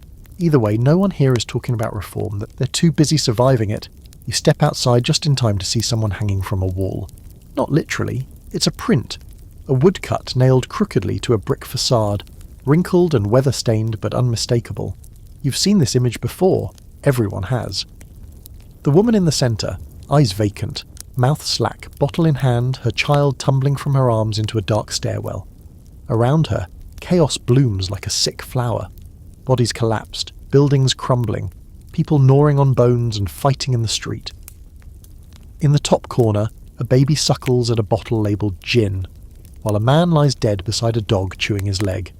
Welcome to Gin Lane. It's one of the most famous and most horrifying images of the gin craze, etched into the public consciousness by a man who'd had quite enough of your tipsy nonsense. William Hogarth, artist, satirist, moralist, and unofficial PR director for 18th century anxiety. You stand there, staring at it, trying to take it all in. It's overwhelming, chaotic, exaggerated, but not untrue. You've seen versions of each of these scenes just this week. The skeletal mother, that was Meg. The starving baby, that was the girl by the market. The brawling drunkards, take your pick. Hogarth didn't invent the horrors, he just arranged them for maximum impact. And here's the twist. Gin Lane wasn't born in a vacuum. It was part of a carefully orchestrated campaign. In 1751, Parliament introduced the final and most effective of the Gin Acts, designed not just with legal teeth but with public persuasion. Alongside the legislation came pamphlets, speeches, songs, and, most powerfully, Hogarth's prints. Because if Parliament couldn't shame people into sobriety, they were going to scare them straight. Right next to Gin Lane, another image is posted. Beer Street. It's everything Gin Lane isn't. Clean, tidy, joyful. People are working, smiling, building, even wooing. Ale is everywhere, but it's gentle, golden, and apparently incapable of destroying lives. In one corner, a plump man happily drinks while painting a sign that reads, "Health and Industry." It's propaganda, pure and simple. A beer ad disguised as social commentary, a little historical flavour. Hogarth's prints were released as engravings, widely distributed, cheap enough for the middle class to afford. They weren't just art, they were marketing. Alongside them came sermons, laws and posters from reformers eager to piggyback on Hogarth's moral outrage. The result? Gin Lane became the defining image of the era, so effective that people still picture it today when they think of the gin craze. But here's where it gets interesting. You start talking to people about the prints, asking what they think, and the responses aren't what you expect. A grocer shrugs and says, "Looks bad, sure, but I've never seen someone drop a baby like that." A woman in a shawl snorts and mutters, "They want us to feel shame, but they never feed us." One man spits on the ground and says, "Beer don't taste half as good, even with their pretty pictures." Because for every Gin Lane there's a dozen undrawn alleys where people drank just to get by. not to fall apart. Hogarth, in all his cleverness, drew with a heavy brush. His prints scream despair, but they leave out the nuance, the complexity, the millions of quiet sips that didn't end in madness or murder. And here's your fringe detail. Some critics at the time accused Hogarth of hypocrisy. He was known to enjoy his drink, after all, and he made plenty of money off vice before deciding to scold it. One particularly scathing pamphlet called Gin Lane, a work of art drawn by a man who found his own soul at the bottom of a bottle and chose to blame the bottle. The scholarly debate circles this same point. Was Hogarth helping or hurting? Was Gin Lane an honest reflection of societal decay, or a fear-mongering cartoon meant to manipulate the middle class into moral panic? Some argue it was both, a necessary shock to the system that also punched down on the already downtrodden. Either way, it worked. Public sentiment began to shift, not immediately, but noticeably. You watch as a preacher uses the print as a sermon prop, holding it aloft like a holy relic. "This," he cries, jabbing the air, "this is what the bottle brings. This is the devil's mural." He doesn't notice the two drunk men peeing on the wall behind him. One of them leans over and whispers, "Oi, is that me mum?" Even so, you can't deny the power of the image. Everywhere you go that day you see more copies, on tavern doors, nailed to church fences, smeared onto newspapers. It's like London can't stop staring at its own reflection, hoping to see something better, or at least feel something different. But by evening you end up back where you started, some grimy corner with a cracked bottle and the scent of regret. You think about Beer Street, the fantasy of it, the clean lines, the tidy smiles, the idea that a better drink could make for a better life. Maybe it could, maybe not. You pull a wrinkled copy of Gin Lane from your coat pocket and smooth it out on your lap. It's worse in person. The desperation, the detail, the woman's empty eyes. You stare for a long time, trying to decide whether it's art or accusation. Maybe both. You look up. Across the street, a boy no older than 10 swigs from a bottle, winces and wipes his mouth with a grin. Behind him, someone lights a pipe. Someone else argues about wages, and the city hums its usual tune of survival. You fold the image up and tuck it away, because no matter how loudly it screams, Gin Lane is just paper. London? London is still drinking. It's Sunday morning, which in theory means peace, quiet, and reflection. But Georgian London doesn't do anything quietly, not even religion. The church bells ring out like they're trying to rattle the gin out of your bones, and already you can hear the scratch of stiff shoes on cobblestones, the rustle of taffeta, and the low murmur of hymns being mumbled through hangovers. You follow the sound, more out of curiosity than conviction, toward one of the grander churches in the district. Stone walls, iron gates, and a wooden sign posted outside reading, "Today's sermon, the devil in a bottle." That's subtle. Inside, the pews are filling with people who look like they've seen better decades. Their faces are drawn, their clothes patched, their posture slumped just slightly, but they're here. The room is cold, the air full of dust and candle wax, and at the front, standing beneath a pulpit that's been carved with angels who are definitely judging you, is the man himself, Reverend Godfrey Pine, scourge of gin, saviour of souls, and owner of the most intimidating eyebrows you've ever seen. He starts soft, talks about community, about hardship, about temptation. Then, as if he's been waiting for it, he shifts into a rhythm, a cadence that sounds less like a sermon and more like a battle cry. "Sisters and brothers," he calls out, "do you not see what the devil has poured into our cups? Do you not feel his clawed fingers in your trembling hands? Look to your children. Look to your homes. Gin is the devil's baptism." You glance around, some nod, some look down. One man in the third row lets out a quiet hiccup that smells like juniper and shame. No one says anything, but the woman beside him subtly scoots her bonnet away. Your historical anchor here. By the mid-17th century, gin had become a regular feature in sermons across England, especially in the more urban, working-class districts. Preachers like Reverend Pine weren't just reacting to the drink itself, but to what it symbolised. Poverty, lawlessness, moral decay. To them, gin wasn't just a beverage, it was a battlefield, a spiritual invasion, and it wasn't just in the churches. Pamphlets, as you've seen, were printed by religious societies, schools hosted lectures, missionaries roamed the streets like door-to-door exorcists.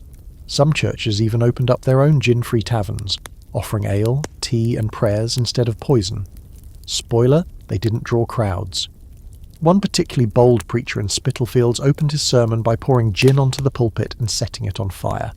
The smell reportedly made 3 people vomit and another faint. He considered it a great success. But let's not pretend the church was entirely unified on the matter. This brings us to today's scholarly itch. Not all clergy condemned gin. Some thought the backlash was overblown, more about social control than actual morality. After all, beer was embraced, wine was practically a sacrament, and the upper classes were still sipping their refined spirits with 0 consequences. The moral panic, some argued, was targeted, aimed not at the drink but at the drinker. Poor, urban, ungovernable. You feel this tension even now as Reverend Pine turns his gaze toward the back pews, where the most ragged sit, women with swollen ankles, boys with soot-streaked faces, a man gently snoring under his hat. "Look at what gin has made of you," he says, voice dropping low.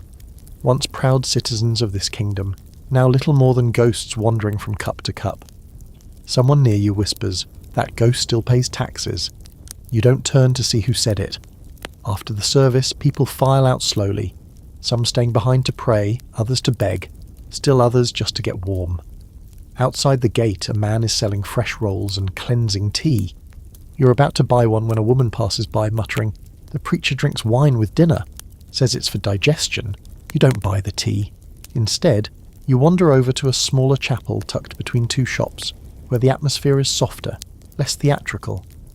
Inside, a young curate is talking gently to a group of mothers. He's not shouting, he's not condemning, just listening. You watch as one woman cries into her hands, clutching a small wooden cross. Another hands him a paper, probably a name for prayer. The curate nods. "We all have something to survive," he says. "Some just do it badly." Outside, the gin sellers are already reappearing. Subtler on Sundays, but not absent. A man in a fine coat steps out from the chapel and walks straight to a cart labelled Sunday Soothe. He downs a shot, wipes his mouth and tips the vendor. The vendor bows like he's just served royalty. "Your fringe detail today?" Some churches, especially in poorer districts, secretly allowed vendors to sell gin on their steps during the week. The money helped keep the doors open. A few even operated their own distilleries under the guise of herbal medicine. One such operation was raided and found to be producing 200 bottles a day. The vicar claimed it was for the healing of the congregation. By evening, the sermons fade, the bells stop ringing, and the city slouches back into its nightly rhythm. The streetlights flicker to life. A boy sings a hymn off-key while holding out a cup for coins, and behind him, 2 drunk men argue about whether gin was in the Bible. You duck into a side alley, light fading fast. Somewhere behind you, Reverend Pine's words echo in your head. The devil's baptism. You don't feel baptized. You feel damp, tired, and slightly more aware of your spine than you'd like. But when someone offers you a bottle with a half smile and a twinkle of kindness, you take it. Because sometimes when the sermon ends, the city just keeps talking. You wake to the creak of a shutter, the soft clink of metal on glass, and the unmistakable scent of lavender oil cut with gin. It's a curious perfume, the kind that says, "I've been up all night, but I'm still pretending it was worth it."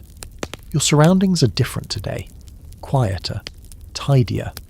You're in a boarding house in Bloomsbury, and from the floral patterns on the curtains and the number of hairpins scattered across the dresser, you can tell this place belongs to a woman, a refined one, or at least someone aiming to appear that way. She walks in wearing a robe that's a few seasons out of date, but still clings to some sense of elegance. Her eyes are sharp, though, no hint of the soft, stumbling drunkards you usually pass in the streets. She raises an eyebrow at you and says, "Don't get any ideas. You passed out during cards, not romance." Then she pours herself a drink. So, welcome to the private world of the Georgian woman drinker. Out there in the streets, gin is usually painted as the ruin of mothers, the downfall of wives, the mark of a woman gone feral. The imagery you've seen, especially in Hogarth's work, shows women slumped in alleys, children neglected, faces gaunt and wild. But that's not the whole picture, not even close. Inside the parlours and powder rooms of London, women have their own quiet relationships with the bottle. Hidden flasks and sewing baskets. Tonic bottles with corks worn from frequent use. Perfume with a kick. Behind lace curtains, the gin flows just as freely. It's just dressed up in propriety. Your hostess, who calls herself Miss Thatcher, though you suspect that's not the name on her birth record, gives you a little tour, not of the house, of her collection. Bottles shaped like cats, small decanters carved from shell, one disguised as a snuff box. All gifts, she says, sipping slowly, from men who think I only drink when they're here. There's a historical nugget for your collection. While the public often demonised women for drinking, the private truth was that many did, and quite regularly. For poor women, gin was an escape from endless labour and sorrow. For middle-class women, it was a quiet rebellion against domestic life and dull husbands. And for women like Miss Thatcher, independent, unmarried, unconventional, it was a way to maintain composure in a world that insisted she have none. She offers you a glass of something she calls laudanum light, which is a terrifying name for what turns out to be a gin blend infused with herbs and a whisper of opium. Just enough to take the edge off, she says. You sip it cautiously and feel your teeth tingle. Later you join her and two other women for what they call a circle of honesty. It's not spiritual. It's not serious. It's 3 women in a rented room, drinking and talking about all the things they can't say in the daylight. One confesses she hides gin in the water jug beside her bed. Another says she pours a little into the soup every Sunday, to make my husband tolerable. Miss Thatcher tells a story about drinking with a duchess who kept her gin hidden in a hollowed-out Bible. Here's your fringe fact. There were actually commercially sold prayer books with compartments carved into them to hold flasks. The Lady's Companion, they were sometimes called. Elegant, discreet, and deeply ironic. A woman could carry her salvation and her sin in the same hand. Of course, not every story is playful. One of the women, quiet, pale, barely touched her glass, talks about losing her child last winter. Not to gin, she says, to the cold. But she hasn't had a full night's sleep since, and when the shaking starts, she drinks just enough to quiet it. It's not the gin I fear, she murmurs. It's what I remember without it. You don't say much. You're just there to listen. And maybe that's the lesson today. For women, drinking isn't just defiance or desperation. It's memory management. Survival through sedation. Because in a city where your options are marriage, poverty, or spinsterhood, sometimes gin is the only thing that lets you control anything at all. There's a scholarly argument that's long haunted this part of the story. Some historians claim the panic around female gin consumption was less about the drink and more about power. Drunken women scared the establishment, not because they were falling apart, but because they stopped conforming. They weren't obedient wives or doting mothers. They were loud, they were sexual, they were unpredictable, and gin conveniently gave society a scapegoat. Blame the bottle, not the system that drove them to it. The evening winds down. Miss Thatcher lights a candle and changes into a nightdress with practised grace. She pours one last drink, not for you, not even for herself, but for the woman who stayed quiet most of the night. For the ghosts, she says, lifting the glass. The others nod. No one clinks, no one drinks. They just sit there, letting the silence settle in. Outside, the streets are still awake. You hear a couple arguing 2 floors below. The rattle of a cart, a cat yowling in heat. Life goes on, loud and unwieldy. But here in this little rented room, women have carved out a space for themselves. Not safe exactly, but softer. A space where gin isn't ruin, but ritual. You find your way to a corner chair and close your eyes. The scent of lavender lingers, still cut with that sharp bite of juniper. The women whisper a little longer, then one by one, the candles go out. And for the first time in a long while, you sleep in a room where no one is crying. By the time you open your eyes, the sun is already high, and your mouth tastes like you've been chewing on a copper coin. The chair you slept in has pressed its pattern into your back, and your neck feels like it's aged 10 years overnight. But you're upright, warm, and indoors. Already a minor miracle in this city. You stretch, blink, and catch sight of your coat, draped over a low dresser beside an empty bottle and a smudge of rouge.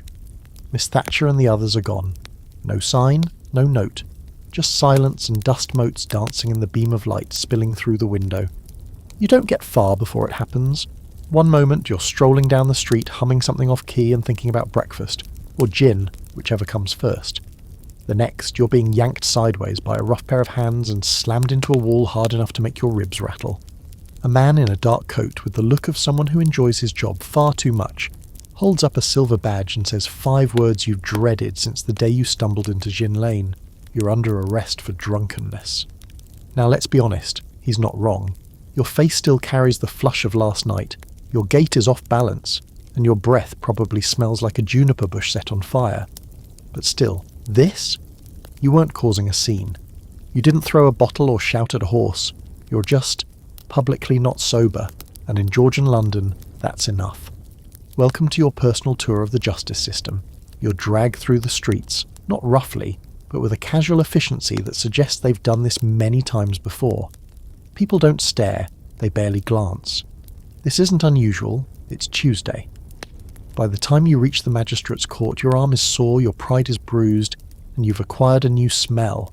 1 part sweat, 1 part dried gin, and 1 part old wood polish from the splintered bench you're tossed onto. The courtroom is a farce, a cramped, echoing chamber filled with the worst kind of theatre. The magistrate wears a powdered wig and a look of supreme boredom, as if he's just woken up from a nap and is only half sure which century he's in. The clerk rattles off your name, misspelled of course, and the charge, public inebriation and disorderly conduct.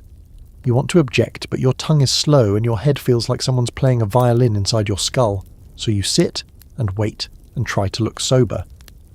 Here's your historical fact. By the 1730s and 1740s, gin-related arrests in London had skyrocketed. Public drunkenness was one of the most common charges, especially in poorer districts where enforcement was both easier and more politically convenient. And while men were often arrested for fighting or theft, women were disproportionately targeted for drinking in public, even when their only crime was appearing intoxicated while female. They call your name, you stand, wobble slightly. The magistrate peers at you over his spectacles and asks, "Have you anything to say for yourself?" You consider quoting scripture. You consider fainting. You settle for, "It was a small one." The court chuckles, not kindly. You're fined on the spot, 5 shillings which you don't have. The alternative? A few days in the local lockup. They call it a house of correction, but don't let the name fool you. There's very little correction and even less house. The constable leads you down a narrow corridor that smells like despair and mildew. The cell you're shoved into is barely wide enough to lie down in. Straw lines the floor, but it's damp, and something in the corner is definitely alive.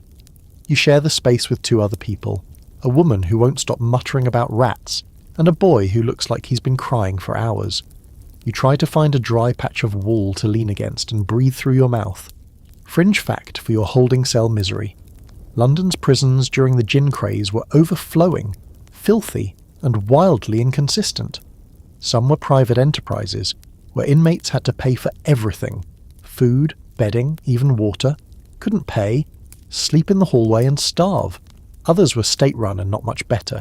Disease spread fast, corruption faster, and unless you had friends or bribes, you were just another name in a rotting ledger. There's a scholarly question worth considering while you're chewing on a dry patch of air. Was the legal crackdown on gin actually about public health, or just about appearances? Some historians argue that arrests like yours were more about control than concern. Gin was the symptom, not the disease. What the government really wanted was a city that looked orderly even if it wasn't. Haul away the drunkards, slap on a fine, and ignore the fact that the gin sellers were still doing brisk business just outside the courthouse. After what feels like several eternities, someone arrives with a folded note and a small purse. A name is whispered. A fine is paid. The door creaks open.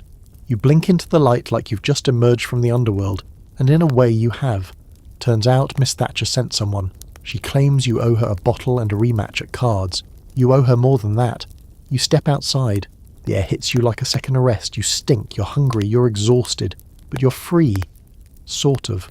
You wander down the street, past the same stalls, the same faces, the same gin carts that never left. The world didn't pause while you were inside, it never does. You find a bench, sit, breathe. A man walks by and offers you a drink. You hesitate, you really do. But you're cold, and you're angry, and you're tired of being punished for doing what half the city does without consequence. You take it. You can feel it creeping in long before you recognize it for what it is. It starts in your sleep, or what passes for it, when the dreams turn jagged. Your body twitches awake for no reason. Your heart races, your teeth ache, your skin feels too tight. You chalk it up to the gin, or the cold, or the rats, or maybe just the city itself gnawing on your nerves. But it doesn't go away, and soon it starts following you into the day. You notice your hands trembling when you're not holding a bottle. Sounds become too loud. Horses clatter like thunder. Street criers seem to scream. Even the flap of laundry in the wind sounds like snapping bones. You flinch at shadows that aren't moving, and sometimes, for just a second, you see things that aren't there. A face in a window. A whisper behind your ear. It's nothing. It's everything. Congratulations! You've stepped over the threshold into what Georgian doctors cheerfully call gin madness. You hear the term tossed around casually, usually with a sneer. Old Jack went gin mad, poor sod. Her? Gin's eaten what little brain she had. It's part insult, part diagnosis, and all fear. You see it in the way people cross the street when a man begins shouting at invisible enemies. You hear it in the nervous laughter that follows when someone convulses mid-step. The unspoken rule: as long as you're drinking, you're fine. It's when you stop that things get ugly. Here's your historical backbone. 18th century physicians were only beginning to dabble in the complexities of mental illness, and for most, the explanation for gin madness was simple: too much drinking. They blamed it for everything from hysteria to seizures to sudden death. One famous pamphlet claimed that a woman who drank gin for 8 straight days developed the scream of a dying animal and the strength of 6 men. Another described a man who believed himself to be a wooden table and refused to bend his knees. And that's the generous science. The less generous doctors, they bled you, purged you, administered mercury or antimony to balance the humours. One particularly trendy cure involved cold baths and confinement, basically shoving you into a stone-walled room and dumping buckets of freezing water on your head until you either calmed down or stopped breathing. You meet one of these doctors, of course. He introduces himself as Dr. Brooks, though his coat is more rumpled than reassuring, and his breath smells like brandy. I specialise in cases of intemperate lunacy, he says proudly. He shows you around a facility he claims is a humane asylum. It looks like a warehouse with barred windows. The patients inside moan and rock in corners, some muttering prayers, others curled up like cats in sunbeams that never arrive. These poor souls, Brooks says, were once as you are now. He says it kindly, but you hear the warning. There's a woman in the far cell who sings to her own hair. She used to sell herbs in the market. Another man taps out the same pattern on the floor with his fingers, over and over and over. That's the gin rhythm, one orderly jokes. You don't laugh. The fringe fact for this descent into madness? Some quack healers sold anti-gin tonics, herbal brews, vinegar tinctures, even powdered rhubarb, that supposedly cured addiction and madness in one miraculous dose. Most were just water and lies. One notorious cure-all called Sobriety's Kiss was advertised as a moral elixir, though it was later discovered to contain traces of opium and foxglove, 2 substances that might stop the shakes, or your heart depending on the dose. Outside you start seeing the signs everywhere. A woman in the market suddenly screams and drops her basket. No one helps. A boy rolls in the gutter, laughing, then sobbing, then silent. You pass a man preaching to a row of chickens, all lined up and staring at him like obedient parishioners. No one stops him. No one even glances. You ask someone how long it takes to go mad. They shrug. Depends on the gin. There's a scholarly argument here, of course. Some say gin madness was just an umbrella term used to label anything inconvenient or uncomfortable. Withdrawal symptoms, trauma responses, epilepsy, grief. Others believe the damage was real, measurable, neurological. Still others argue that most of these people were never mad, just suffering in public, which society has always found inconvenient. You think about the time you tried to go sober for a day, just one day.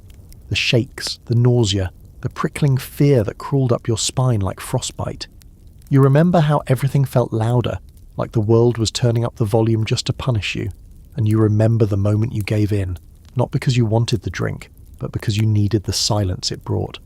So no, you're not surprised anymore when someone walks into a fountain fully clothed and declares themselves the queen, or when another man eats dirt and calls it bread for the righteous. This city's full of ghosts, half alive, half drunk, and fully ignored. Gin didn't create madness, it just opened the door and left it wide. You return to Miss Thatcher's that evening. You don't know why. Maybe it's the lavender. Maybe it's the way she talks, like your sanity isn't something you have to prove. She lets you in without comment, hands you a cup. Not gin this time, just tea. You sip it slowly, waiting for your hands to stop trembling. She doesn't ask what you've seen. She already knows. Some days, she says, I wonder if the real madness is trying to survive this place without it. You don't disagree. That night you lie in bed and listen to your own heartbeat like it's ticking down to something. Outside, the city growls and sings and drinks itself into another round of forgetfulness. You pull the blanket tighter and try to sleep before your thoughts start whispering. Because you've seen what happens when they get loud. You're walking through a market that doesn't belong to London. Not exactly. The smells are sharper, richer, sugar, spices, smoke. The people move differently, sun-darkened and barefoot, shouting in tongues you don't understand. Palm trees rise in the distance and the heat clings to your neck like a damp scarf. This isn't a dream. It's a memory, or maybe a reckoning. Because if you want to know what's really in your cup, you have to follow it back to where it begins. Welcome to the colonies. You're in the Caribbean now, where the sugar grows tall and sweet and in endless rows. It's beautiful from a distance, swaying like gold-green waves under a hot sky. But up close, it's something else entirely. Men in chains, women with scars, children too small to carry buckets but doing it anyway. The fields hum with sweat and sorrow, and the air tastes like ash. This is where your gin gets its sweetness, though no one ever mentions it back in London. Sweetness, it turns out, comes at a brutal cost. You follow a shipment from a port in Barbados, sugar, molasses and rum barrels stacked high on creaking docks. The workers here are not workers in the way you know them. They are property, bought, sold, beaten. You see one man collapse in the sun, no one stops. A child stares at you with eyes too old for her face. You want to look away, but you don't. You can't, because this is where the story shifts. Here's your historical fact. The gin you've been drinking isn't made with sugar directly, but it is shaped by the sugar trade. By the 18th century, the triangular trade route between Europe, Africa and the Americas was well established. Britain sent manufactured goods to Africa, traded them for enslaved people, who were then shipped to the Caribbean to work on plantations. From there, sugar and molasses were sent back to Britain, fueling both the rum industry and indirectly the gin boom. Because what better to mask the harsh burn of cheap spirits than a splash of syrup or a sugar lump? Even the juniper berries, when not harvested locally, came from Dutch colonies, and the botanicals in fancier gins, cinnamon, cardamom, citrus peels, travelled along the same routes as slaves, ivory and gold. Every sip of your lady's comfort or mother's helper has the taste of empire baked into it. You return to London, standing now outside the Royal Docks, watching the barrels roll in. Merchants laugh, tallying profits. Dockhands haul sacks of raw cane and crates of exotic ingredients. A sailor leans against a crate and tells you how the sugar was cut from the backs of black men, then offers you a lump for your tea. You decline. You walk inland, past the warehouses where molasses is boiled and sold in sticky bottles with gilded labels. The rum flows faster here, but the gin isn't far behind. Distillers buy sugar by the ton, cutting their mixtures with sweeteners to make the burn more bearable. Gin used to be sharp and medicinal, but now it's flavoured, sometimes faintly, sometimes obnoxiously, like a candy meant to trick a child.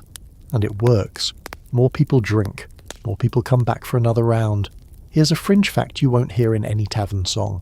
One of the earliest gin cocktails was called bumbo, a crude mix of rum or gin, sugar, nutmeg and water, used to soften the edge of bad booze and sell it to poorer customers who couldn't afford anything better. Some sellers soaked bread crusts in the stuff and sold them to children. It was called gin-soaked toast. It was breakfast. You sit on a stoop across from a sweet shop, watching as a group of children crowd around the window. They point to the candied citrus slices, the sugar drops, the chocolate rounds. Inside, the woman behind the counter is cheerful, powdered and polite. She offers samples to the well-dressed and shoos away the barefoot. What she doesn't say is that all her sugar comes from the West Indies, from men and women who will never taste the things they help create. A preacher walks by, waving a pamphlet about temperance, crying out against the devil's drink. You wonder if he knows what's in his morning tea, if he understands that the sugar he stirs with such righteous fury comes from the same chains as the gin he condemns. The scholarly debate here is fierce and uncomfortable. Some argue that Britain's thirst for spirits directly fueled its expansion of slavery. More sugar meant more plantations, meant more slaves, meant more profits. Others suggest that the gin craze was only indirectly tied to the slave trade, a side effect of economic systems rather than a deliberate exploitation. But if you follow the ships, the barrels, the coins and the corpses, it becomes very hard to separate anything. You attend a meeting of abolitionists in a dim back room lit by whale oil lamps and moral outrage. They talk of boycotting sugar, of refusing rum, of shaming households that sip sweet drinks without question. One woman stands and tells a story about her brother, lost on a ship that ran aground off Jamaica. Another man reads aloud from a letter written by an enslaved woman who watched her children die in the cane fields. The room is silent. Then someone says, "And yet the gin flows." You leave before the tea is served. That night you visit a tavern in the merchant quarter, nicer than your usual haunts, but not fancy enough to hide the truth. A well-dressed man at the bar orders a golden cup, gin, syrup, a splash of lemon stirred with a sugar stick. He toasts the empire and drinks deeply. You sit beside him and ask if he knows where the sugar came from. He shrugs. "I pay for it." That's all I need to know. You finish your drink in silence. Later, alone, you stare at your cup. It's empty. But the residue clings to the sides. Sweet, sticky, impossible to ignore. You think of the fields, the faces, the blood behind the syrup, the sweat beneath the citrus. You think about the idea that a single sip could stretch across oceans, over graves and whips and stolen names, and then you pour another, because knowing the truth doesn't always make it easier to stop drinking. Sometimes it just makes the aftertaste harder to swallow. You don't expect Vienna to care, or Paris, or Berlin. You assume the continent has better things to do than worry about what you're sipping in a London alleyway. But apparently the rest of Europe has been watching, and judging, and wrinkling its powdered nose at Britain's gin-soaked spiral. They're writing letters, printing essays, making toasts about your collective downfall. It turns out the gin craze isn't just a local scandal. It's international entertainment. You hear it first in a coffee house where the gossip runs faster than the ink. A merchant from the Low Countries is loudly quoting from a Dutch newspaper, laughing behind his teacup. The English have replaced bread with spirits, and their children learn to stumble before they learn to speak. He roars with laughter, but no one else finds it quite as funny. One man mutters, "Easy for them to say. They drink schnapps for breakfast." The merchant smirks. "At least we remember the evening." Turns out Europe has opinions, and most of them are not flattering. You pick up a translated pamphlet from a French visitor who spent 2 months in London in 1749. His observations are surgical. "The people are industrious," he writes, "but possessed by a strange melancholy which they drown in a drink so foul it would not be served to pigs in Paris." He calls gin a liquid fog, says it steals the soul and rots the city from within. In the margins someone has scribbled, "says the man who eats frogs." Here's your historical fact. During the height of Britain's gin crisis, foreign observers were indeed writing about it with alarm, scorn and occasionally delight. French journals mocked the English for their national addiction, while German philosophers speculated that a people so committed to poisoning themselves might not survive the century. It became a kind of grim joke. Britain, mighty and imperial abroad, collapsing at home in a puddle of its own spirits. Of course, it wasn't just ridicule. Some European thinkers were genuinely horrified. Letters from diplomats described the streets of London in apocalyptic terms. Infants drinking gin, mothers slumped over market stalls, soldiers too drunk to stand during guard duty. One Prussian envoy wrote that the British treat gin as both mother and mistress, and warned that no nation could remain civil for long under such a spell. Meanwhile, you hear that British aristocrats abroad are doing their best to pretend none of this is happening. In Rome, they sip Italian wine and claim ignorance. In the salons of Paris, they insist the gin craze is a temporary working-class indulgence, a sort of national hiccup soon to be corrected. One even says it's merely a fashion, like powdered wigs or gout. Someone else murmurs, "I've seen gout. It doesn't steal babies." There's a fringe fact that floats to the surface while you sip a cup of punch in a tavern owned by a Dutch immigrant. The French considered the English gin habit so shocking that it inspired several satirical plays in Paris. One featured a character called Madame Geneviève, a shrieking English woman who drinks herself blind, loses her husband, and eventually marries a bottle. The audience laughed. The critics praised it as a most accurate depiction of British manners. You can't decide whether to laugh or throw something. But there's another layer here, one that feels a little less smug. You start to notice a strange curiosity, even a hint of envy. In a German print shop, you see pamphlets warning that gin is spreading across the Channel, that the English sickness is already infecting taverns in Hamburg and Copenhagen. In Amsterdam, A man tells you he's seen Dutch sailors bring bottles back from London and sell them to their friends as souvenirs. Like plague, he says, but funnier. This is where the scholarly conversation gets messy.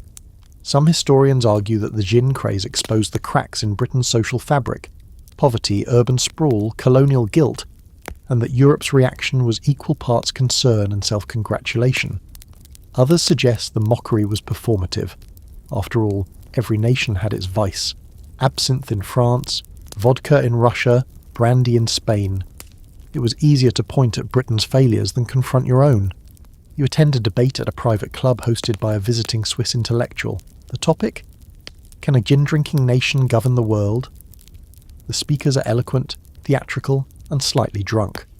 One argues that gin is merely a tool of the working class, no different from opium in China or tobacco in Virginia. Another claims gin is the cause of Britain's imperial aggression, not a symptom. What else would drive a man to conquer half the globe, he says, but a desperate need to forget where he came from? It's not all talk. Some countries begin passing their own laws to prevent the English disease. Import restrictions, local crackdowns, public campaigns. You hear of a Dutch preacher who carries around a small bottle of English gin as a visual aid, holding it up during sermons and shouting, "Behold, the soul of London." In Sweden, a doctor publishes a treatise warning that gin causes nervous fits, loose morals, and noisy childbirths. That last one's never explained. Back in London, the reaction is mixed. Some citizens are embarrassed. They mutter about national pride and foreign slander. Others are defensive. "We may drink too much," one man says, "but we do it in English."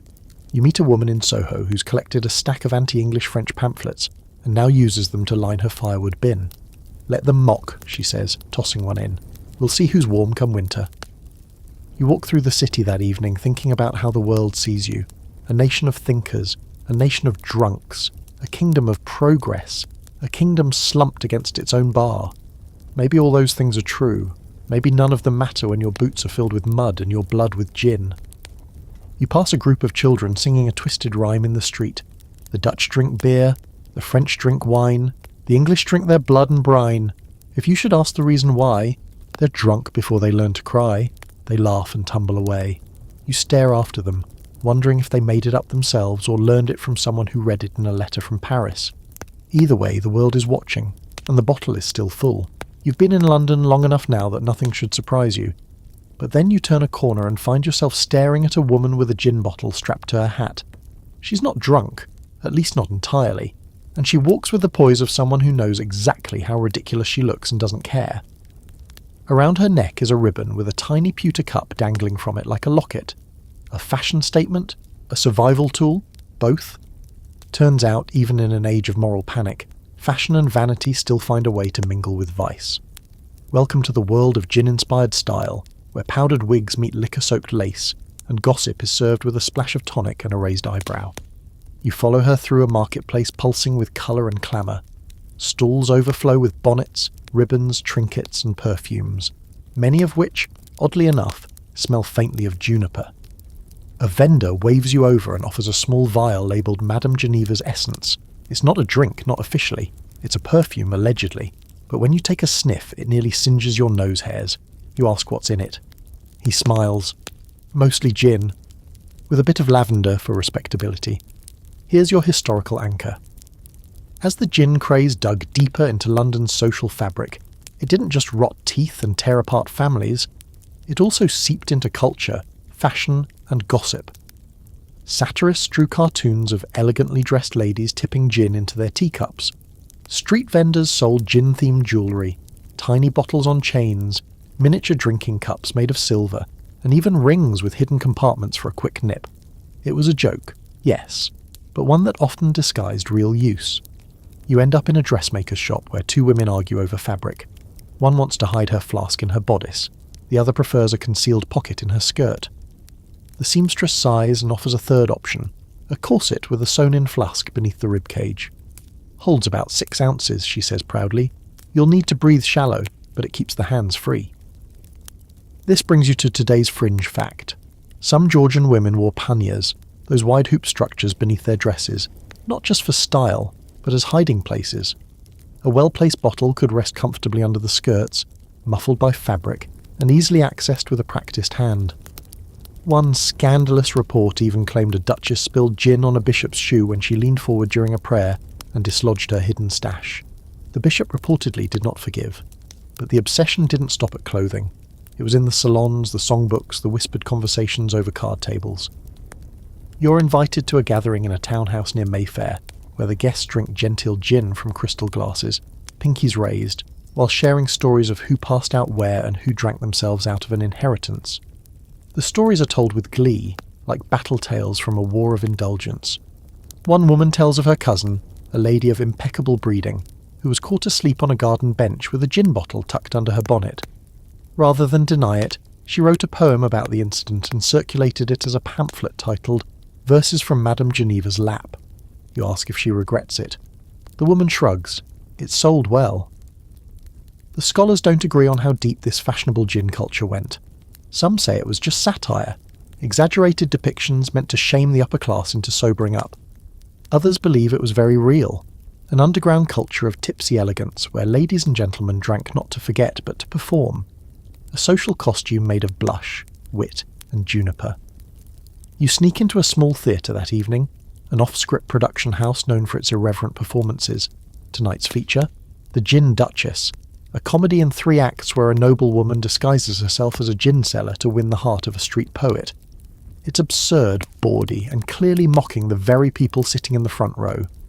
Every time a bottle appears on stage, someone in the audience cheers. When the Duchess removes a flask from her garter in Act 2, a man near you whispers, "Just like my wife." After the show, the cast invites you backstage. You're handed a drink before you even sit down. The actress who played the Duchess is still in costume, corset, powdered wig, gin bottle tucked into a ribbon at her waist. It's theatre, she says with a wink, but it's also life. We're all playing someone. As the party rolls on, the gossip heats up. You hear rumours of a certain countess who hosts gin suppers every Thursday. Guests are required to wear clothes made of materials soaked in gin. One woman caught fire, someone says with delight, but the dress smelled divine. You sip your drink and watch the room. Velvet coats, powdered faces, sly glances, glittering eyes. Everyone here is playing at control, but beneath the lace and laughter, you see it. The same weariness, the same edge. They might drink prettier, but they drink for the same reasons. Later you pass by a shop window displaying the latest in high society accessories. A gin-sipping spoon shaped like a serpent, a fan with tiny gin recipes printed between the folds, a brooch shaped like a gin cart. They're expensive, they're stylish, they're selling fast. You stop by Miss Thatcher's on your way home.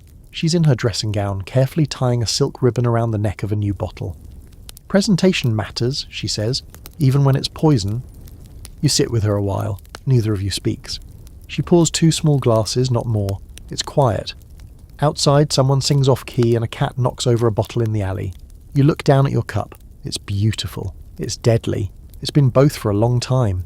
If you think the theatre might offer a break from all this gin-soaked gloom, think again.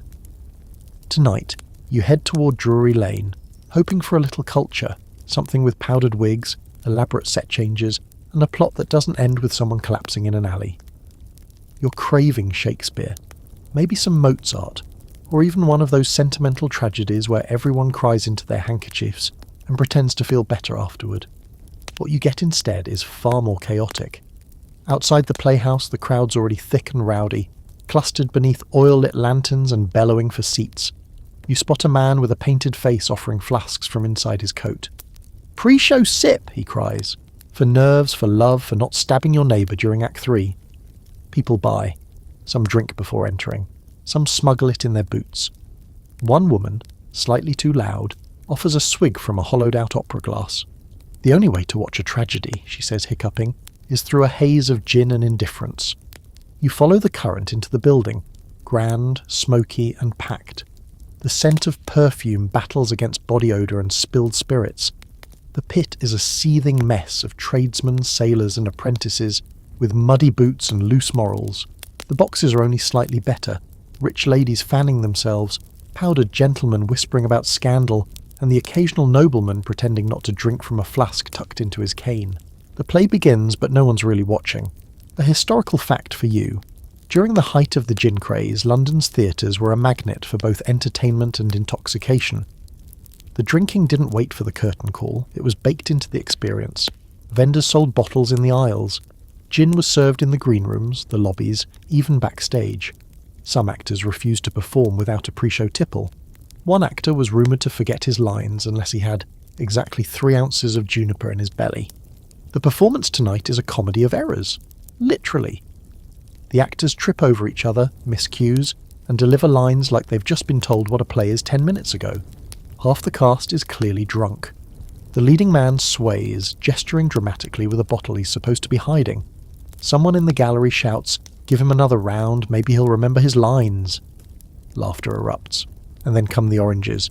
You'd heard the rumours, but now you see it for yourself. As soon as the crowd grows restless, the fruit starts flying. A poorly delivered soliloquy earns a hail of citrus. A misstep, orange to the chest. A slow scene, orange to the back of the head. The theatre becomes less a temple of art and more a contact sport. You glance up and spot Miss Thatcher in one of the side boxes, sipping calmly and laughing behind her fan. She notices you and raises her glass. You raise yours in reply, well, your empty hand anyway. You drained your flask during Act 1. At intermission, you wander backstage. The smell is incredible. Paint, powder, sweat, and gin. One actress adjusts her wig while drinking directly from a punch bowl.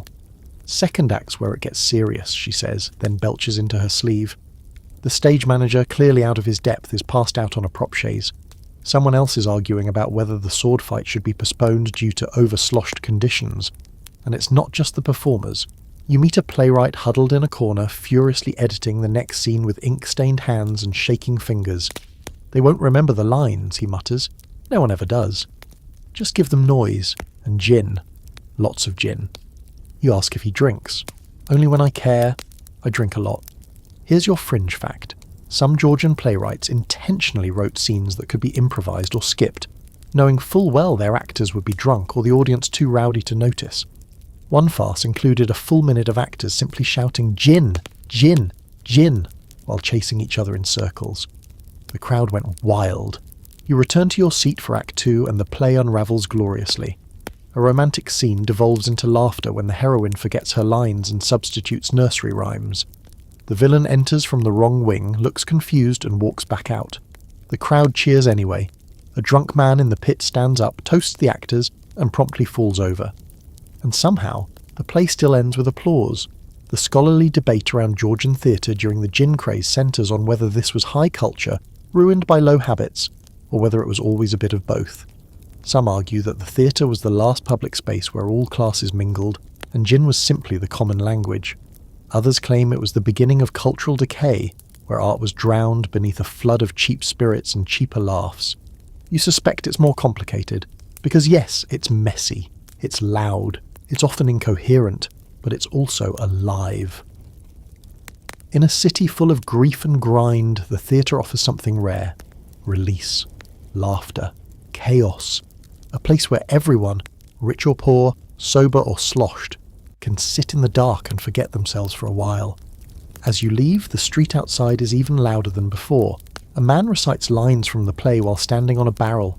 A woman flirts with an actor still in costume. A child juggles oranges while shouting, "Gin for all!" The world is mad, the curtain's down, and no one's going home yet. You walk with the crowd, feeling the buzz of performance lingering in your bones. You don't remember the plot. You're not sure there was one, but you laughed. You clapped. You were part of something absurd and fleeting. And in Georgian London, that might be the closest thing to magic. You glance back at the theatre, windows aglow, laughter echoing, and think, maybe this city doesn't survive in spite of gin. Maybe it survives because of it. You wake up before dawn this time, not from thirst or cold or the familiar throb in your temples, but from silence. It's strange, almost sacred, this stillness. London is never quiet.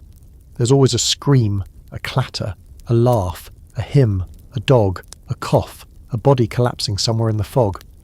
But now, in this sliver of calm between night's last echo and the city's first cough, you lie in bed and think, what if I didn't drink today? It's not a vow, not yet, just a thought, but it sits heavy. You rise slowly, the floorboards cool beneath your bare feet. Miss Thatcher's flat is still and dark, the bottle on the dresser full for once, untouched since last night. You glance at it. It glances back. You put on your coat and leave. Outside, the sky's still smudged with stars. The city looks almost clean in this light, its sins not yet reawakened. You walk without purpose, letting the quiet guide you. No carts, no calls, just your boots on stone and the occasional crow watching you like it knows something you don't. Eventually you find yourself outside a modest building with a cracked wooden sign, the Society of Temperance and Self-Restoration. The lettering is careful, the paint flaking. Someone scratched good luck into the bottom corner. You stand there a while. You don't knock, but you do step inside. It smells like weak tea and damp wool.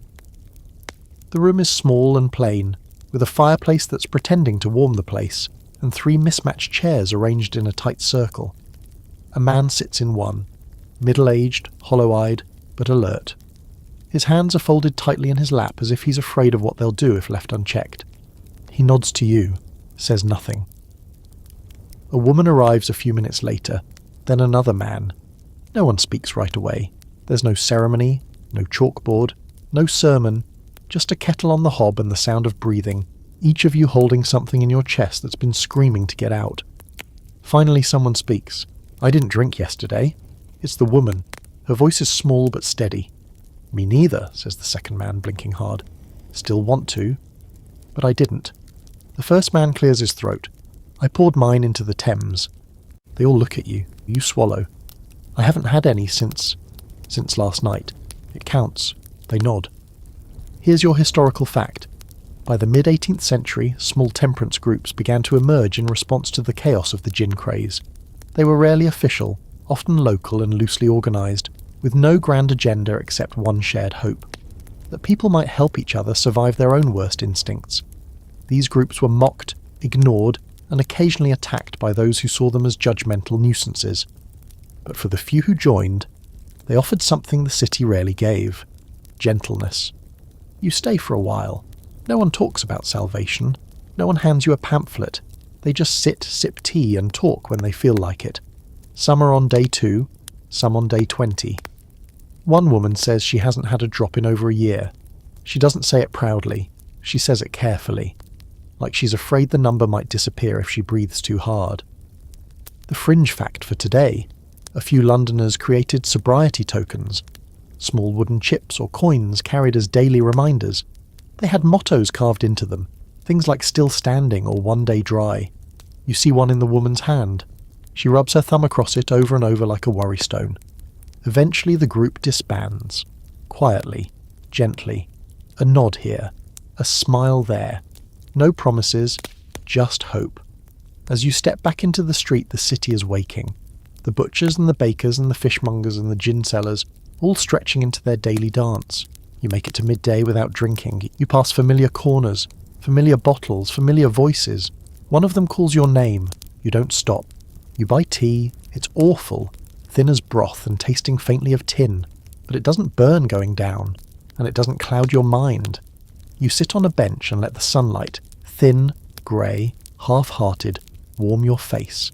It feels like the world is trying to shake off a hangover too. Of course, not everyone approves. Later that day, a man you know, barely, grabs your arm and asks why you're walking funny. You tell him you're sober. He laughs like it's a punchline. Who are you trying to impress? He scoffs. The preacher? Your mother? He waves a bottle under your nose. Just one sip. You want to, you ache to, but you don't. Here's where the scholars start arguing. Some say the gin craze ended not because of law or reform, but because people got tired. Tired of the pain, the loss, the chaos. Tired of waking up on floors and forgetting where they left their shoes, or their children.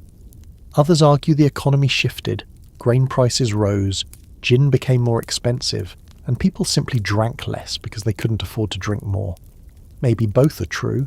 You walk back to Miss Thatcher's. She's reading. She glances up, eyes narrowed slightly. You look clear, she says. I didn't drink today, you reply, and she doesn't smile, but she pours you a cup of tea instead of gin. Sits across from you, no words. Just a flicker of something softer than usual. That night, you lie awake. Your body aches, your head spins, your hands itch for something they can't name, but your mind is quiet. Not peaceful, not yet, but quiet. And in this city, that's something rare enough to count. You don't last. It's not dramatic. There's no collapse in the street. No violent stumble back into the arms of a bottle. It's quiet, slippery, almost kind. It happens on the 4th day, just after dusk, when the city feels especially grimy and close. Rain has been falling in misty curtains all afternoon, turning the alleys into veins of filth, and the sky into one long, low-hanging bruise. You're wet, you're cold, you're tired of tea that tastes like boiled shoe leather, and when a man walks by with a tray of steaming gin toddies, you reach out without thinking. It burns going down, but oh, how it sings. And just like that, the streak is broken.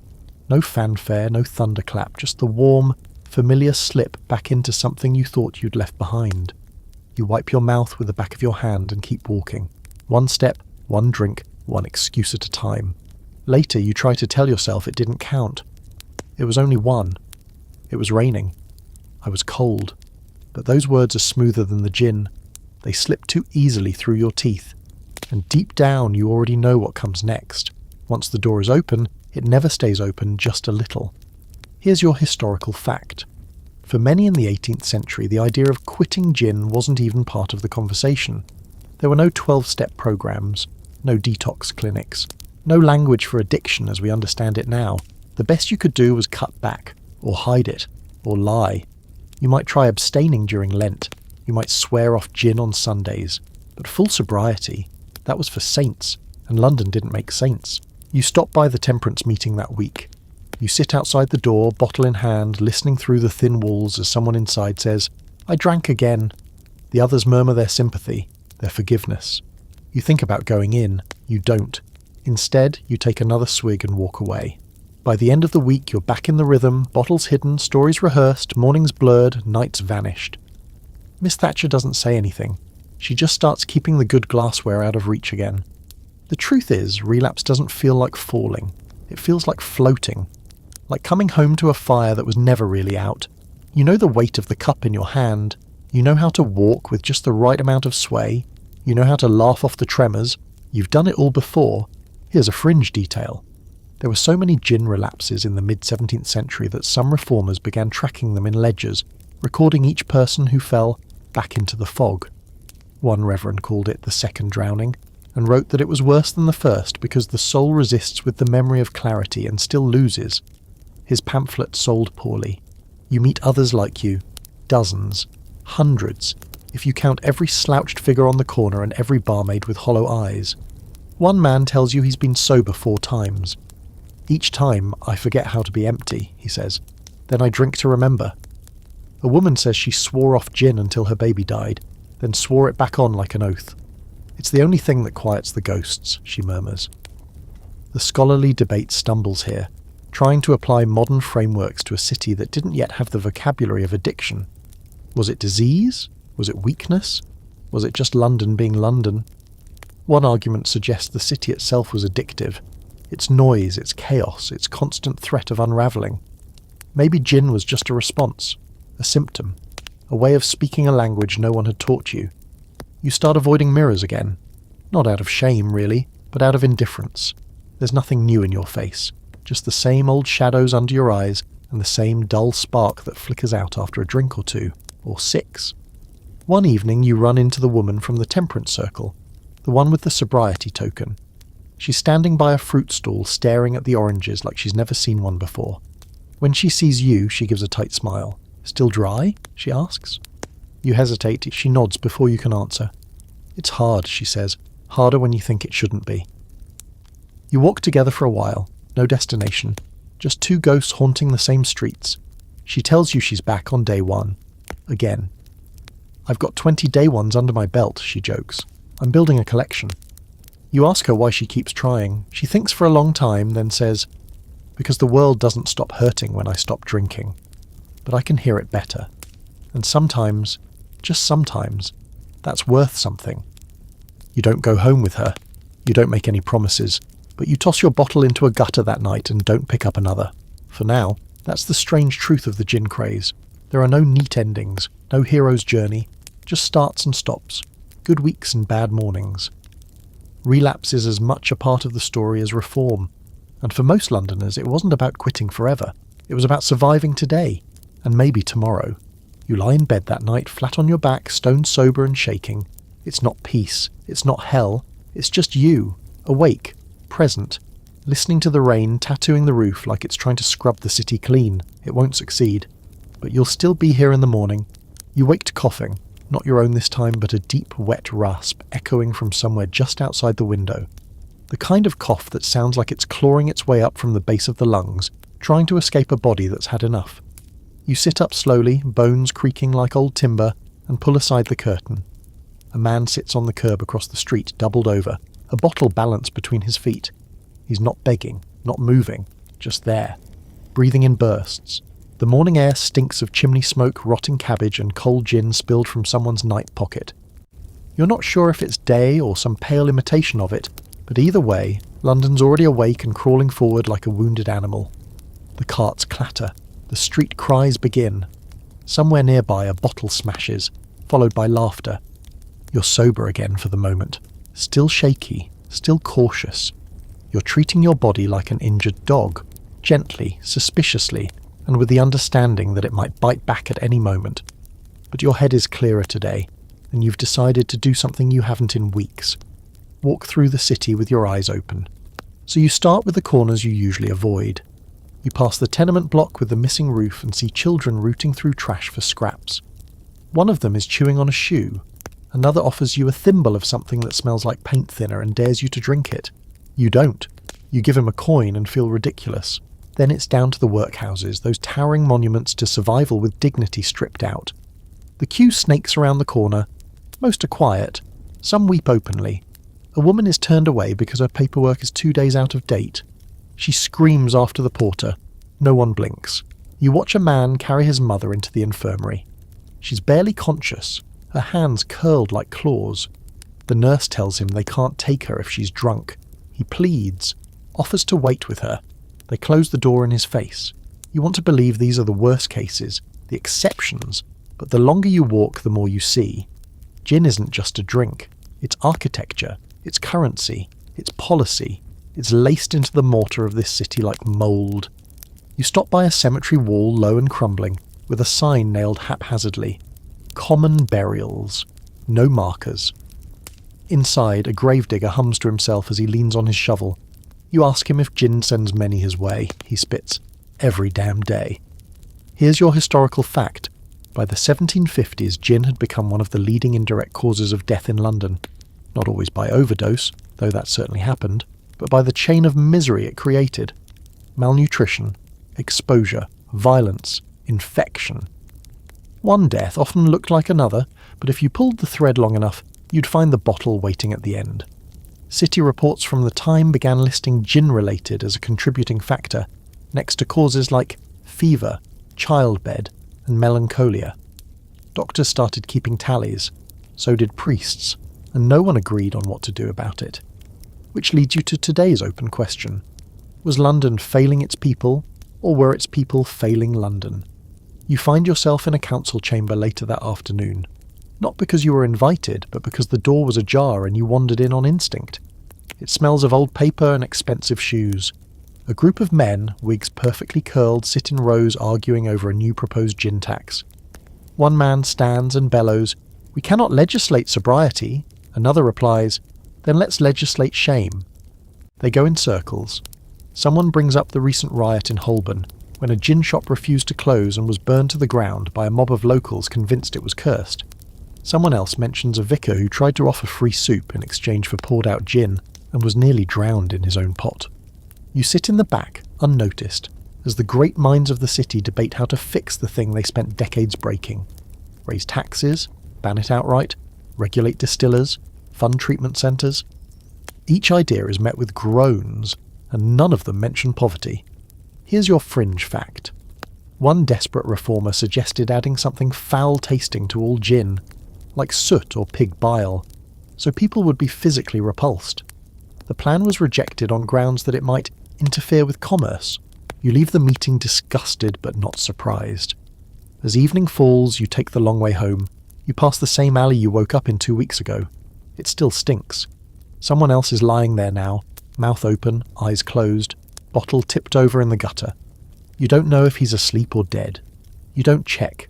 You stop at the apothecary and buy something bitter, something that tastes like discipline, not because you believe in it, but because you're trying.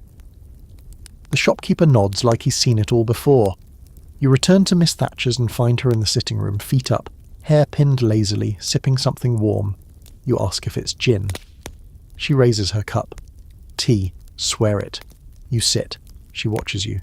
Rough day? You nod. This city's killing itself slowly. She shrugs. It always has. You tell her about the graveyard, the child with the shoe, the councilmen with their powdered outrage. She listens.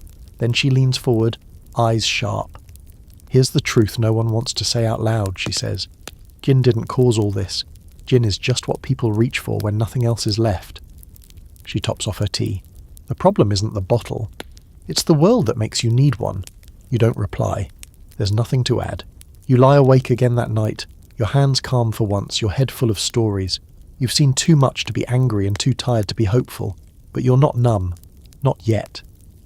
You hear a fox scream in the alley, and a carriage roll past and someone coughing in the next room. You're still here, and tomorrow the city will ask again if you want to forget, and you'll answer, one way or another. The morning comes cold and colourless. A grey sheet drapes over the city, blurring everything into smudges of slate and soot. The Thames crawls by like it's hungover, sluggish and bloated, dragging along the broken reflections of buildings and clouds. You stand at the edge of a dock near Suffolk, staring out across the water as dockhands shout over crates and gulls, screech like they're being paid to complain. Today feels different. You're not sure why. Maybe it's the way the wind cuts cleaner, or how the streets seem less cruel than usual. Or maybe it's just that your bones don't ache as much this morning. Your hands aren't shaking, you had tea and bread and it stayed down. The bottle's still on the shelf where you left it last night. Unopened. You walk. Through the market where sellers call your name, real or imagined. Through the churchyard where muddy gravestones lean like drunks at closing time. Past the distillery where barrels wait to be filled and carts wait to carry them into 1,000 other lives. Everything's the same, but you're not. Because now you know it. You know what gin really is. Not just a drink or a fashion or a symptom. It's a citywide compromise. A quiet surrender. It's what happens when the noise of life becomes too loud and the silence too sharp. It's what people choose when the day doesn't offer anything else worth reaching for. It's a friend, a poison, a prayer, a warm room in a cold world, and it's everywhere. You pass a pub with a broken door swinging in the wind. Inside, men laugh too loud and lean too far, and a woman sings off-key while pouring gin into cracked mugs. No one looks ashamed. No one seems free either, just busy, just burning time. Here's your historical fact. By the time the Gin Act of 1751 was passed, following several failed attempts, the government finally found a way to slow the flood. The law restricted gin sellers, required licenses, raised taxes, and cracked down on unregulated distilleries. But most importantly, it framed gin not as a fashionable indulgence or moral failing, but as a social crisis rooted in poverty and neglect. It didn't stop the drinking overnight. Nothing could. But it began the long, slow process of pulling the city back from the edge. You walk through a square where a preacher stands on a crate, shouting about repentance and redemption. His breath fogs in the air, and his Bible thuds like a hammer as he raises it again and again. But what catches your eye is the girl standing beside him, handing out cups of hot soup. Her coat is too thin, her hands red with cold, but she smiles as she offers a bowl to a man whose eyes are so sunken they might collapse. No one's cured today, but someone eats. You wander past a printer's shop where pamphlets line the windows. One reads, "To Tame the Spirit, a guide to sobriety in an unforgiving world." Another, "Death and Mother Geneva, a moral tragedy in 3 acts." Someone's selling stories. Someone else is trying to change them. You step into the apothecary again, the same one from a few days ago. This time, you ask about bitters, not for drink, but for the body. Something to help the sleep come easier. The shopkeeper doesn't ask questions, just hands over a wrapped bundle and says, "You'll need patience. More than I can sell." Here's your fringe fact. Some recovering drinkers in the late 18th century started their own presses. They printed journals, self-help guides, and even satirical sketches mocking their old habits. Cartoons of themselves sprawled under tables, stories of lost weeks and worse choices. They laughed at their own past as a form of exorcism. It didn't save everyone, but it helped some remember why they chose to try again. As you walk home, you find yourself humming. You don't recognise the tune. It's probably not real, but it's soft and strange and entirely yours. The streets are still filthy. The fog still presses in. But for the first time in a long time, you're not just surviving London. You're walking through it on your own terms. The scholarly debates about the gin craze continue, long after the last bottle's smashed. Some historians focus on policy. Was it the taxes or the licences that worked? Others blame class tension, urban sprawl, or religious decline. A few argue it wasn't about gin at all, but about fear. Fear of the poor, fear of women, fear of the future, and they're probably all right, in their own polite academic way. But you've been here. You've seen the cracked lips and emptied eyes. You've felt the shakes, the rage, the relief. You've stood in the middle of a city drunk on despair, and you've poured yourself a cup just to feel level. The gin craze wasn't a historical blip. It was a mirror. London looked into it and saw itself. Ugly, hungry, desperate, and for once, didn't look away. You return to Miss Thatcher's one last time. She's in the same chair, same drink in her hand. She offers you one, and this time you say no. Not loudly, not forever, just for tonight. She doesn't push, she just nods. You'll figure it out, she says, or you won't. But either way, I'll be here. You sit beside her. The fire crackles, the bottle stays on the shelf. You fall asleep upright, not because you passed out, but because the room is warm and your head is clear, and for the first time silence isn't terrifying, it's restful.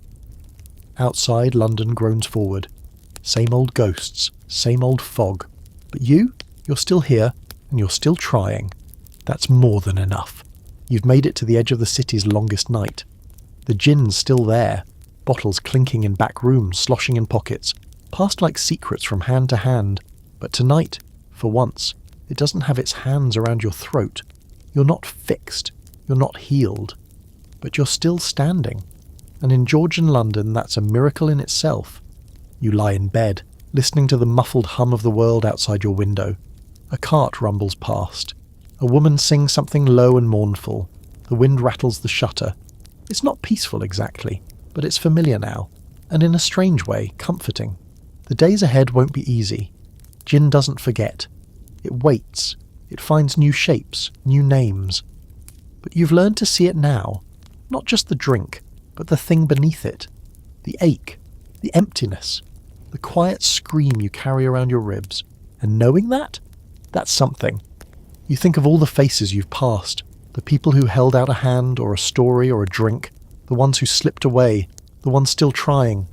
You think of Miss Thatcher, of her calm defiance, her quiet rules, her deep and knowing laugh. You think of the preacher with no answers, the graveyard porter, the girl with too thin gloves offering soup to ghosts. You think of yourself. Not the worst days, not just the ones soaked in regret and rain and rot, but the good ones too. The tea that stayed down, the breath that didn't shake, the walk that didn't end in a ditch, the morning you woke up and didn't immediately reach for something to make the world disappear. Those moments matter, because if the gin craze taught the world anything, it's that people will do anything to survive a city that forgets how to care for them. They'll drink, steal, dance, scream, sing, dream, collapse, stand again. They'll lace their lives with poison just to make the pain sing in a different key, and somehow, despite everything, some of them, you, will make it through. Maybe not clean, but clear. London isn't sober. It never will be. But maybe, just maybe, you don't have to drown in it anymore. Maybe you can float. Maybe you can walk. Maybe you can laugh. And maybe, when someone hands you a bottle, you'll know how to say no. Or how to say, not today. Now the sky outside your window is beginning to change. The dark is lifting just a little, and a thin silver line cuts across the horizon like a promise whispered through the fog. The city's about to wake again, but you've already lived its story, tasted its sweetness, choked on its bitterness, stumbled through its alleyways and crawled your way back. So breathe deep, rest your eyes, and let the quiet settle, finally, like dust after a storm. You've been through the heart of the gin craze, seen its filth and its fury, its laughter and its lies, and you're still here. That's the whole point, isn't it? You're still here.